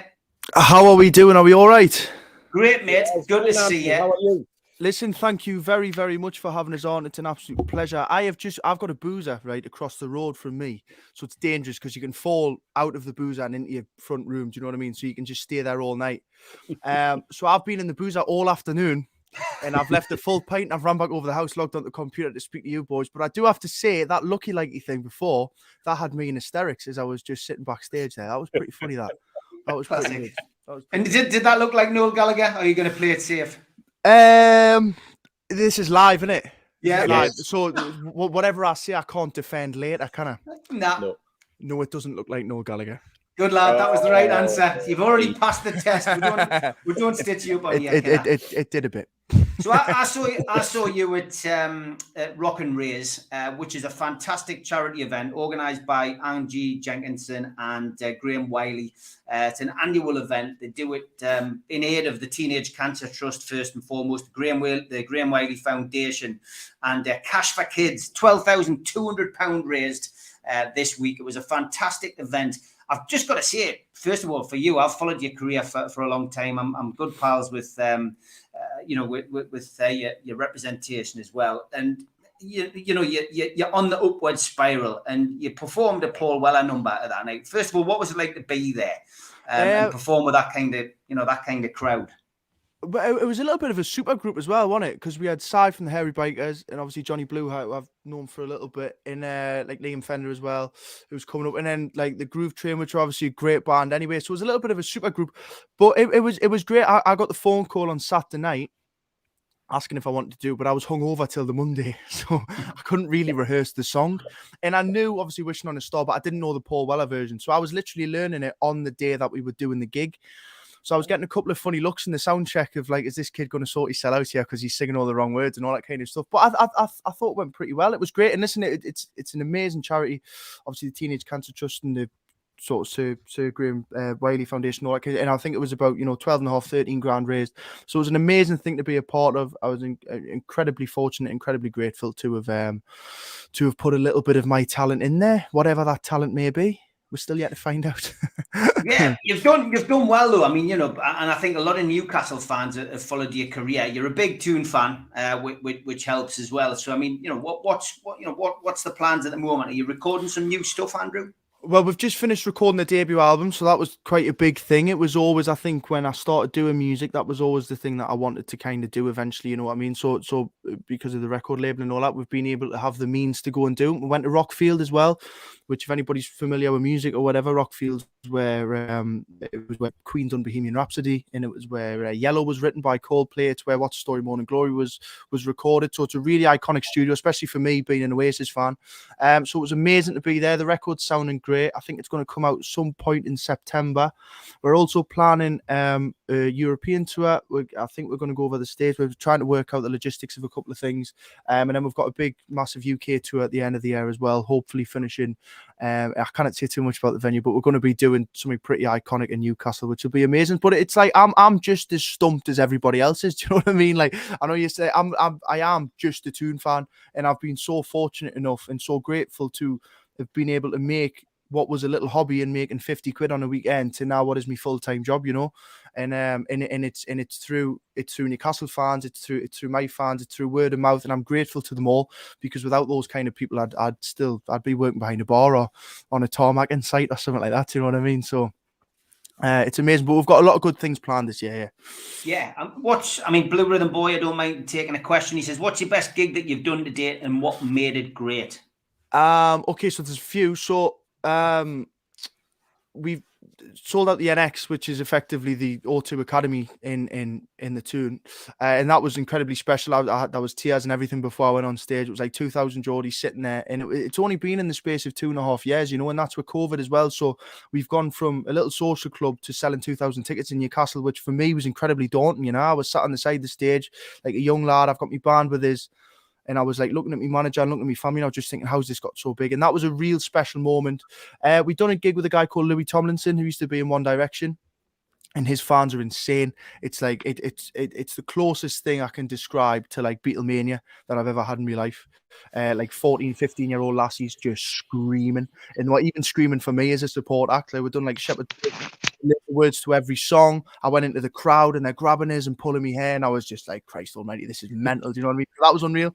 First time we supported Noel Gallagher was great as well. So I'd probably say it's around those three. But I've been fortunate enough to do some good ones. The first time going over to Portugal and doing a gig and going into Europe, and I've been very fortunate, like in the early doors of the career. It could all go from here. You're taking it in your stride, kiddo, which is the main thing. Blue Rhythm Boy says, who are your main musical heroes? Well, I think we know Oasis, but maybe you've got others and influences. Yeah, but it's I was brought up in an era where you listen to what your dad listens to, or you listen to what your mom listens to. Do you know what I mean? So like we would always sit in the house, and my dad was a massive Paul Weller fan, like big in Oasis. And then as I got older, I was like Bob Dylan, Donovan, Neil Young, Don McLean. I'm a big blues fan, so I love a guy called Robert Johnson, who was around in like the 1920s. And you know, so it's but then at the same time, like I'm into current music as well, the likes of Fontaines, and obviously you kind of come on a Newcastle podcast and not mention Sam Fender, so you've got to see your fan him as well. But yeah, there's loads. So there's a few bits in current music, but yeah, I'd probably say around Weller, Dylan, Don McLean, that kind of stuff. Are you still getting to the games? Because it's difficult when you're doing, you know, what you're doing, I guess. Yeah, it's become more difficult than not this season. I do have to say, I've been fortunate enough to go to a few. I was at Leeds. I went to Man U at the weekend. Last weekend. Absolutely rat-horsed by the time the final whistle went, but I think everybody else was. Yeah, I've been fortunate enough to go to a few. I went to the Man City game. As you can imagine, I was texting Noel when we went 3-1 up. And but it only lasted 9 minutes, so it was like I was sending these big long paragraphs and sending him selfies with me top off and everything, and made myself look a right nightmare. And then, like within 9 minutes, by the time he'd read the message, he was like, "Yeah, that kind of died quickly, didn't it?" And I've got a good friend called Jamie Webster as well, who's he's a musician from Liverpool. He's doing insanely well, but he's a massive Liverpool fan. I've done the same thing when Isak scored and we went 1-0 up, and I'd done that to him, and he texted us by like the next day, and he was like, "Yeah, that kind of died quickly." So I've got to stop jumping the gun when I'm texting these musicians after we go 1-0 up against the teams. But I've been fortunate enough to go to a few. I'm going to Brighton. I'm going to Arsenal as well. I was going to go to the match tomorrow, but in true musical form, I've been pulled in to do a couple more interviews. So it's just it's kind of if and when now, you know. But I'm fine with that as long as I can watch the game. I'm totally happy with it.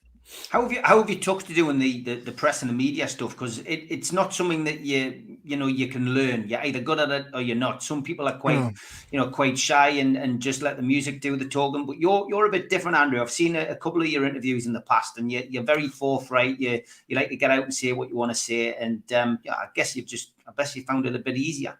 Yeah, I mean, it's almost borderline outspoken. Some of my interviews, I'll be honest with you. There's a couple of times that I've tried to suck the words back into my mouth when I've said them in an interview. But it's like, I mean, we were fortunate enough to be signed right at the start of my career. And I remember the guy who was looking after my A&R wanted us to get like media training and all that and learn to say the right and wrong things. And for me, that's what's wrong with the music industry now. You know, that there's so many. If you go and watch an interview with anybody in the top 40, they're all going to give you the same answers and they're going to say the same thing. And there's no individuality anymore. And that's the thing that really bugs me. So I've tried to, keep myself to myself and just, say what I believe. And all I mean, to an extent, you don't want to get yourself into a little bit of a rut or anything like that. But I certainly wouldn't be down for any media training. It was a little bit of a shock to get used to in the early days, like when I was first doing the interview and I was maybe rambling a little bit too much or kind of what have you. But it's one of them things you just learn on the job, And I think that's the best way to be with it. It's like if somebody was to sit me down and say, you can't say this and you can't say that, I'd just become a little bit of a recluse and I'd just be like every other musician out there. Okay, I'll take a few more questions. Blue Rhythm Boy says, what's your guitar of choice? It looks to be a Strat in the back there behind you. I mean, it's a pretty good Strat, I do have to say. I've been fortunate enough. We've kind of cadged loads of gear off Gibson and Fender, which I'm loving, by the way. Keep on saying there's more. That's not John Gibson, by the way. That's not John Gibson. Yeah. No Sam Fender. It's Mel Gibson. That's what he's saying. Lord, I tell you. No. So it's So I've been fortunate enough to be given quite a few guitars. My guitar of choice, I've got one of the Noel Gallagher J150s, which if there's any guitarists out there, it's it's a beast. It's a beast. It's great, and that's a guitar that you would have seen me use when I done the Wishing on the Star. I do love that Strat. It's been gigged a lot, so at the minute it is just sitting on the wall. It's got a lovely little Newcastle vinyl on there as well. It's got a nice little home touch. And then I've got this beast of a guitar called the Gibson 335, which I use quite a lot. If you don't know what that is, it's kind of what it's what the likes of BB King would have used. I think Eric Clapton had one, and it's a good guitar. It's definitely gonna if this all goes a little bit Pete Tong, it's gonna pay for a nice car for us, put it that way. What was the first song you learned on a guitar? Asks Andrew. The first song I learned, Christ, that's going back some time. That's a tough one, man. I learned my first few chords from like my old man. I was like very self-taught. I think the first song I learned was The House of the Rising Sun. Classic. My karaoke song. Yeah. It's a great. And the thing that worries is I started playing the guitar when I was 16, and I feel like my voice has got better as I've got older and all that, more mature. But I could sing that song better when I was 16 than I can sing it now. So I don't play it anymore. But I used to have a great voice on that song.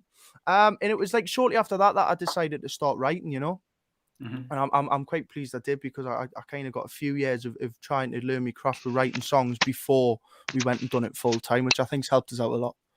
Personal songs, are they, or would you say songs about other people's things? Or is it a bit of a mix? I mean, Sam Fender, you mentioned him earlier. A lot of his stuff's personal experience. He takes you through his life, I guess, and his upbringing, etc. Is it similar kind of vibe for you? Yeah, but I always think that's the best kind of music. I think there's so many musicians out there nowadays, and a lot of them you'll hear on radio or in the charts or whatever, every day, and you go into their back catalogue or whatever, and they've rarely wrote a song. You know what I mean? There's so many ghostwriters and that out there now. All the songs that I write, especially in the early days, I was going through a little bit of a bad time and stuff for my family, not kind of stuff. And a lot of the songs are very personal. I still write a couple of personal songs now. I've got a song called 4.5%, which is about my old man, which I think is potentially going to be the next single. So there's a little bit of an exclusive for you there. So it's there's a fair few personal ones, but I always think those are the best songs, because it's those are the ones that kind of resonate with people a little bit more. I think if you're going to be if I'm going to sit down with a ghostwriter and he's going to write me a song, how can I go out and perform that with emotion when somebody else has wrote it? Do you know what I mean? Which is something that Sam does really well, because he writes everything himself. I write everything myself. I don't know. I've found that I've lost respect for a lot of artists that I originally liked when I found out that they don't write their own songs. It's a little bit of a fraud thing for me. Do you know what I mean? Yeah, I get that. I understand that 100%. Anyone's got any more questions, then please fire them in. When's the album out? Is there any release date for the album? It's not confirmed yet, but it is out in some point in September. We've got a pretty mad tour around it, which again, I can't say too much about, but it is pretty mental. It's pretty life-changing, actually. I'm incredibly grateful to the person that I'll be going on tour with. Yeah, but, I think I'll be back on in a couple of weeks to find that out. Anyway, yeah. Well, you know already, didn't you? So I do. My lips are sealed. I can't say anything, but it is. It is. So it's going to be. It's an amazing time to release an album around that tour, because it is going to be such a life-changing thing to do, And hopefully the album's well received. As I say, if it's not, you'll find me in your local boozer pulling a pint. That's good crack. Hey, Steve, can I just say something? Go on. Can I just say something? For a young man with literally, you've got the world at your feet. You come across as somebody who's humble, who's grateful. Keep that and give back. And if you do that, you're going to do very well, son. I tell you, love it. I've sat here listening. I've really enjoyed listening to your crack. Keep going. You're going to be Thank you very much, man. Thank you very much. Well, listen, thank you very much for you all having us on, man. As I say, I was walking into the boozer when my manager rang us and he was like, Steve wants to do this thing. And I was like, yeah, let's do it. I've got about another 4 or 5 pints to do first, and then I'll do it. And then you're going to get honest answers, isn't you? Yeah. I just want to say as well, from my point of view, I'm very, very grateful to the likes of you and Sam, because what you've done in terms of music is you've brought back the singer-songwriter and the guitarist and a guitar-based band. And for me, that's what music's all about. For Joe, obviously, Joe's an experienced guy who's used to 15-year-old girls screaming in his house. So we'll pass that one and we'll throw that one into that corner. That's his daughters. Can we rewind that? Oh, it's for daughters. when you got daughters, but seriously, when you just to have guitar-based music back, and guys like you really pushing it, and to be from the Northeast, it makes the likes of me and my pals proud. Just to see you going out there doing your stuff. And you're hugely influential as well. You'll find that if other kids start picking up guitars and other kids start playing as well, then all the better for music and all the better for the Northeast scene, and get that music scene back where it should have been. And don't underestimate the reach you have. I'll give you an example. I've been around the block once already with Sam. Yeah, Sam's uncle Jamie's a good friend of mine. And I was lucky enough to see Sam playing his first gig and coming up. And now when I'm at the Brooklyn bar in Al Barsha watching the mags with the Dubai mags, half time when Sam's music comes on, the place goes mental. I want that for you next, mate. Thank you very much, man. Honestly, it's really nice that you've that really touches us, by the way. Like sort of thank you so much. But it's really nice to hear it as well, because I've said this in interviews a few times that this and I'm only 23, so I don't want this to sound a little bit naive or whatever, but I've found growing up in Newcastle, this beautiful city that we live in, with this amazing football club and this amazing culture, it's deserved so much more for so long. Do you know what I mean? And we haven't had a music scene for years. We really haven't. And I was doing an interview with somebody the other day, and I honestly believe, and I totally stand by that. I don't see any reason why Newcastle the next 2 or 3, 4, 5 years couldn't be like Manchester in the 90s. I really don't see it, where we're producing the best football, we're producing the best music. We'll always have the best accent, and we'll always have the best looking people. That's a given. But it's the other stuff. And I think Sam's done an amazing job, not only for the Northeast, but he's done an amazing job for guitar music. He's done an amazing job for British music in general. Do you know what I mean? Because I think for a long time, it began to be seen as uncool to pick a guitar up. And I think thanks to Sam and thanks to people like Sam, it's now become a cool thing again, which is great. And if I can play a small part in that, I'll absolutely give it my best. Oh, you play a big part. Don't worry. Well, what's your pinnacle, Andrew? That's the last question I'll give you from Tim. What's your pinnacle? Where would you like to be? Have you got a name, or are you just doing what I do with the act and just enjoying the ride? So basically, right, I'm probably one of the most uneducated kids you'll ever meet in your life, and I was just about to ask you what pinnacle meant. That's why I explained it. You could see it in my face, couldn't you? I didn't have a clue. So what's the pinnacle? Christ. Listen, my mom and my dad worked so hard to bring me up. So hard, and we didn't have much, but everything they've put into me, and they've put into my little sister. And it would be a dream to see I want to play St. James's, and it would be a dream to see I want to be a millionaire and all that kind of stuff. If I can get my mom out of a job and I can look after my little sister and I can keep on enjoying what I'm doing, then that is it. That is all I want to do. And anything on top of that would be an added bonus. That's brilliant. Fantastic, mate. Listen, it's been an absolute pleasure. I'm not going to let your pint get any warmer. I just want a quick prediction from you for the Villa game for the weekend, mate. How do you see this going? Well, you've got. I'm always going to back Newcastle, because you've just got to. I think over the years, backing Newcastle took a little bit of a kick because you always had to be realistic with it as well. But now, because of the team we've got, I think backing Newcastle, it's realistic that we could beat anybody. It's 3rd v 6. It's going to be a tough game. Villa have won the last 4. We've won the last 5. I'm going to say Newcastle are going to win, but I'm a betting man, and it's a 12:30 kickoff, and they're never good to bet on. And we're at Villa Park. They're going to love to do the whole sob on the time thing like they always do, and let them get on with it. I am going to say we're going to win, but I'm going to say it's going to be a tough game. I'm going to go for another 2-1. Great stuff. 2-1. Anybody wants to find out more about Andrew, go to his website, andrewcushin.com. It's a very smart website in the fact that it's got all his social media on the opening page, including one of the most important ones, which is the link to Apple for you to go and listen to some of his back catalogue. And it's already starting to sound like a classic back catalogue. So get yourself to andrewcushin.com, have a look through his social media, give him a follow on everything on there, because this year, 2023, is going to be a big year for this young man. He's a fan of the show. We will have him back on, and been an absolute pleasure to have him on today. Andrew, take care, son. And thank you very much. Done, mate. Thank you very much. How are the tune? Lots of love. Thank you. Great stuff. Really humble young man and a top kid. He is going to go a long grounded way. as well, Steve. Very grounded lad. Right. He is very grounded for his young years and a very talented kid. Okay, we are going to look ahead to Newcastle United against Aston Villa. 12:30 kickoff tomorrow. And let's start by bringing in Toon Stato.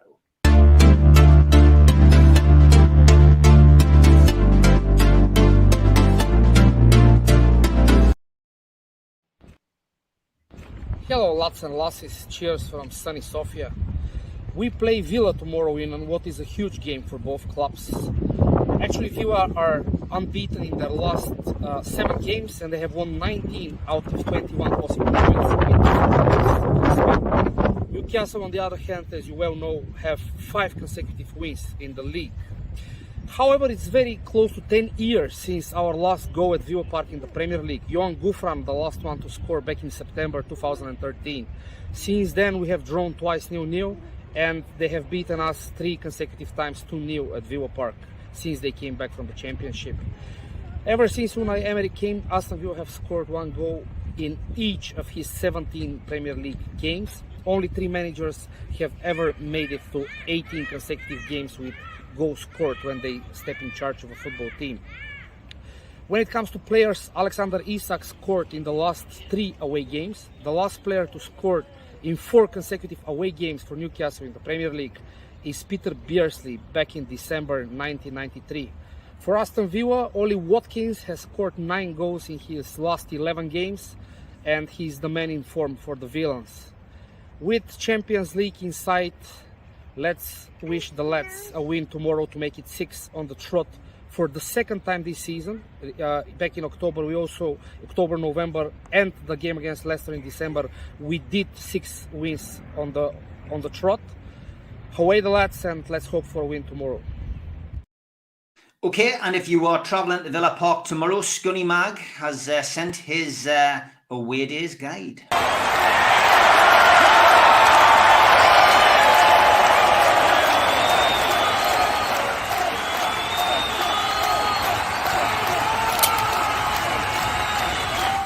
Okay, so let's look at Villa Park. If you're coming in on train, most people will be heading through Birmingham New Street.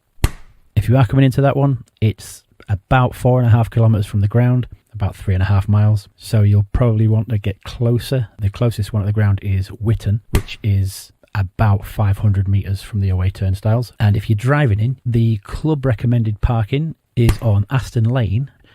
The postcode is Bravo 67 Delta Sierra. And your what 3 words for that one is Going Limbs Chef. It's going to set you back between £5 and £7 for a normal car. Another option, if you don't fancy that, is just to the south of the stadium, and that's at King Edward VI School in Aston. Now this will set you back £5, but it claims to be the most secure car park in the city for match days. Basically, you need to get there before the game starts and you won't be able to leave during the game.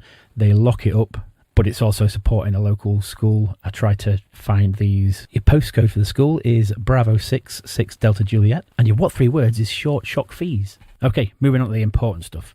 Where are we going to get a beer? If you've used the club recommended parking, then as you turn right out of the car park, you will find the Yew Tree pub just up the road. This is well set up for the football. They have Sky Sports. They have a large outside drinking area. So if the weather's nice, it's a cracking place to have a beer outside. And they're always well staffed up, so you're not waiting too long for it to be served and stuff, which is always a plus. Your postcode for the Yew Tree is Bravo 67 Alpha Sierra. And your what 3 words is Offers Friday Occupy. If you are in there in the run up to the game, it's about 800 metres from the ground. And as you head down, you'll be arriving at the away turnstiles anyway, so there's no walking around trying to find them. The other option is slightly closer to the ground. It's perfect if you're coming in on the train to Witton. It's just out of the station on the roundabout on the right before you turn left and head down to the ground. It's called the Witton Arms, and in recent times it's been set up for away fans only as an away venue. It used to be split and segregated. Now it is all away fans. It's fairly big. Again, they have outside drinking areas, but it is your standard lagers and no posh real ales or anything like that, which is quite often all you really want. The postcode for the Witton Arms is Bravo 66 Sierra November, and your what 3 words for the front of it is Spite Limbs Groups, and it is 300 metres to the away turnstiles as you roll out of the door. So when you're ready to head to the ground, The visiting fans are housed in the north of the Doug Ellis stand, sort of the northeast corner of the ground, but it's on the skew anyway, so it's the north. Your what 3 words for that part of the ground is song Tricky Pipes. And one last thing worth noting is they may not be serving alcohol. Thanks very much, and I will see you in the next one. Thanks, as always, to Scunny Mag and to Andre for their contributions. And he might have been here all night, but he still gets his music.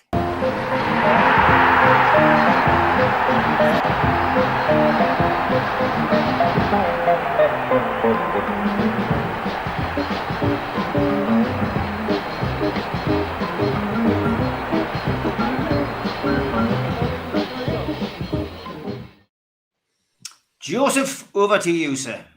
I'm woefully underprepared for this. I've been sat at work all day, just sat by the phone, waiting to get the call for me to go and give Johnny Allen his first enema, but the phone never rang.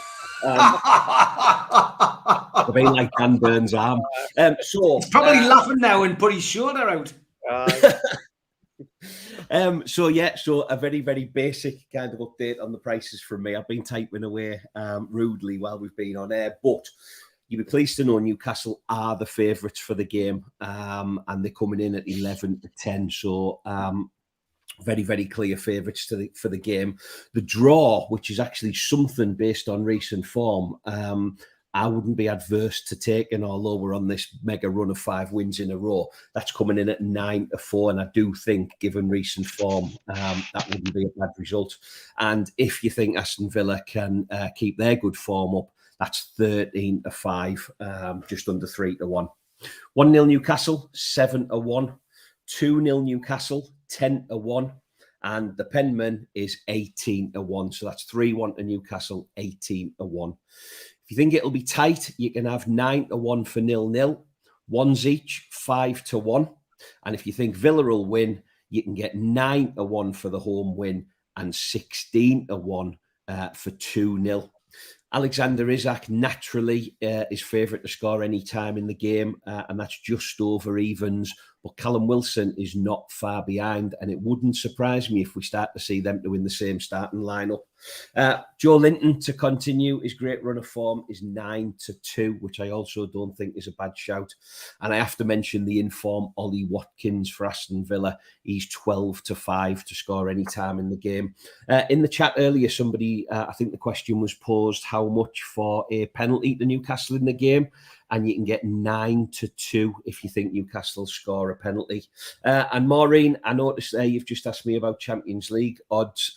Quick bit of Googling. We were at the start of the season, so in August 22, we were 9-1 to qualify for the Champions League, and you can get us even money now. So that just shows how much the gap's closing. I haven't had time for a Super 6 update, but I'm sure it's getting very exciting at the top of the league. So as we said earlier, guys, please be sensible with your money and only bet what you can afford. Great stuff, mate. As always, any tips for the Grand National? Don't touch it with a barge pole. That's not a horse, by the way. There'll be somebody Googling that now. Just drop a pen on the paper and put a fiver on that. To be honest, that's the best thing to do. And the fact that you mentioned barge pole, if there's something even remotely sounding like barge pole, that's what somebody will put on, and you never know, it might. My 4 tips are glue, cat food, mattress stuffing, and still running.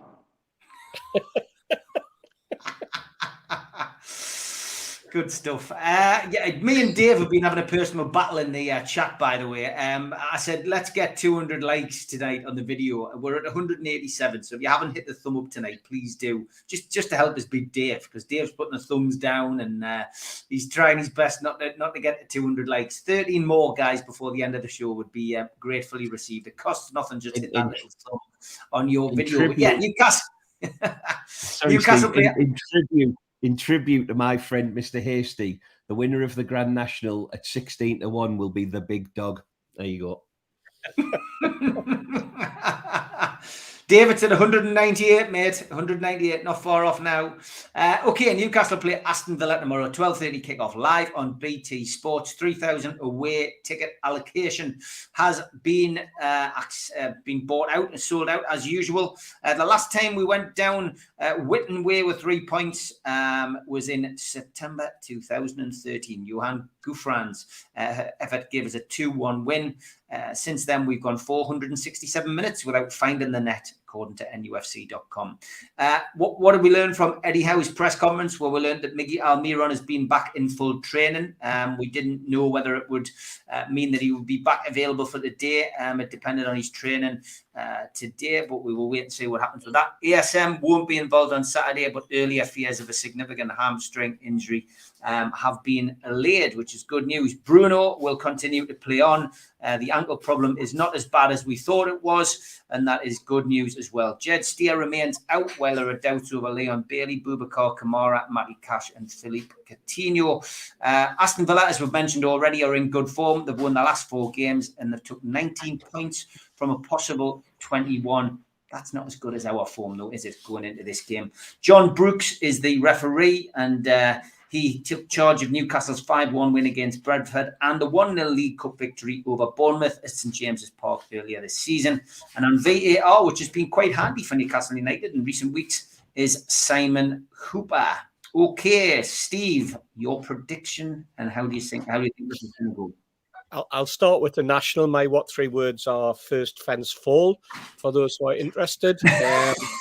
That's very good, Steve. You've been waiting to do that all day. You're right. Oh, yeah. You talk about Villa. I mean, if you go back to last October, they sacked Steven Gerrard, okay, and he had 2 wins in 11 games, and the majority of pundits out there, you know, the so-called experts, the Mark Lawrensons of this world, for example, were up in arms that Gerrard had lost his job. And probably just as shocked when Unai Emery was given the job at Villa Park. And since then, Emery's gone. He's been involved in 17 games. He's had 11 wins and 2 draws. And it's not a bad record, is it? You know, when you think about it, you know, coming back into the Premier League after being really castigated for his performance and the way that he managed himself at Arsenal. And I always thought he got a duff deal at Arsenal, quite frankly, and anyone who was following Arsene Wenger was always going to get that, even though Arsene Wenger was getting loads of grief himself in the last couple of seasons. It's not going to be an easy game, let's face it. I mean, the turnaround that he's put in at Villa has been tremendous. My concern is which Newcastle are going to turn up. Is it the first half last week or the second half last week? Because I've never seen a game to be so contrasted. And whatever Eddie Howe said at half time, I hope he says it before kick-off this time, because he definitely had to go in and kick a few backsides, because we just weren't at the races. And that's nothing to do with the Grand National either, by the way. We simply weren't. We're just not anywhere near what Eddie or the fans, the travelling fans, and those who had to watch it on TV had to put up with. We're expecting. But I think we got that first 45 or 44 minutes out of our system, and I think we can go into this game quite buoyant. I think, you know, a week's rest, because it had been a difficult time with 3 games in 6 days. And I'm going to go for a penman. I'm going to go for a 3-1. The reason I've gone for that is the original score I was going to go for was a 2-0. And Patterson's already nabbed it again. And the last thing I'm going to do is follow Patterson, even though he thinks he knows everything about punditry and he knows everything about what is basically him in a guessing game. I'm saying this because he's not here, but I bet he's listening. He'd certainly play it back. He'd probably get back to his hotel tonight at 1 o'clock in the morning, put it on, and by 3 o'clock my phone will be buzzing like hell, because he'll probably wake us up and get us out of bed to tell us that he knows more about football than the rest of us when it comes to his punditry. And what's he done? He's gone 2-0, 2-0, 2-0. I know, I'm always getting it right. We've had it in the neck for a week and a half, haven't we, lads? So I'm going to go for 3-1. I'm leaving the 2-0 to him, and I'm sticking with my mate Stewie. Okay, Joe? I was going to say 2-0. You know what? Do you know what? I've spent that much time lately looking at the race, the race for the top 4, and what's going on in the magnificent world that is the bottom of the Premier League. I had absolutely no idea where Aston Villa were in the league and how much of a good run they were on, and how much of a good job Unai Emery's actually done. So, the press will wake up tomorrow and it'll be Howe versus Emery, and Emery was our first choice and all this nonsense, and it'll be made. And that is nonsense, by the way. Absolutely, Mitch. Yeah, but it'll be made out to be another, Aston Villa versus Newcastle hate fest, sob on the tyne, etc., etc., etc. So I hope that we win the game, obviously, but I hope that we win the game because I don't particularly like them as a football club. There's nothing to suggest that we wouldn't get a result. But as I said in that little betting section there, I would be happy personally taking a draw because we are getting to the business end of the season now. And as much as I'd like to think we'll win every game from now to the end of the season, I think a point tomorrow and 3 points against Tottenham the week after, I'd snap your hands off. I'd take it now. So my heart says that we will win. I'd like to think we will win. I'm going to say 1-0. I'll go 1-0 then, Steve. We'll win 1-0. We'll win 1-0. World Footballer of the Year, Joe Linton will score. We'll continue our great run. But my money will firmly, and my Super 6 prediction is that it'll be a 1-1 draw. And I'll say thank you very much. Okay, I'm going to go 2-1 Newcastle. Mitch, what does the dice say? What does the dice say? If the dice comes up 2-0, I'll go. I'm out. Ich habe die Würfel. Oh, the dice says 1-2. Backing me up. Which obviously I would take in a heartbeat. My good friend Edit Kev on Twitter, who's guiding me through the wacky world of XG, has suggested this week that they're playing way above what they're actually due, and that can't be sustained. That's with all respect to the run that they're on. This is going to be a hard game, but we've had a week's rest. We've galvanised. We've got everybody back together. We're nearly fully fit. It wouldn't surprise me to see maybe even Almiron on the fringes. Let's see. So I think we've got all the opportunities to keep our run going. Let's focus on us, what we can do, and it should look after itself. Yep, I would agree. Okay, coming towards the end of the show, we've got a couple of things to fit in. First up, Elliot.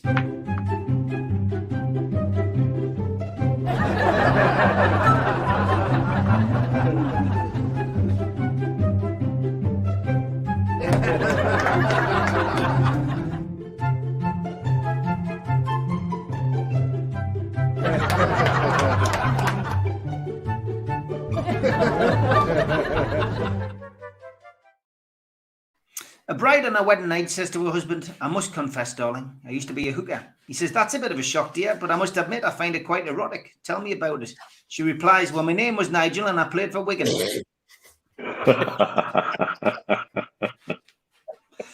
And believe it or not, right, no troll of the week again this week. I must literally block every single troll that I've ever had. They're letting us down. So what I've done is, we do have one, but it's a historical one.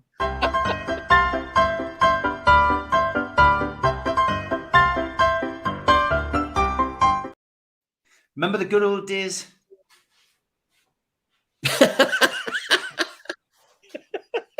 It's amazing what you find just by searching on Twitter. So get ready for a few more of them, unless I get a few more modern day ones over the next week. But that is Troll of the Week for this week.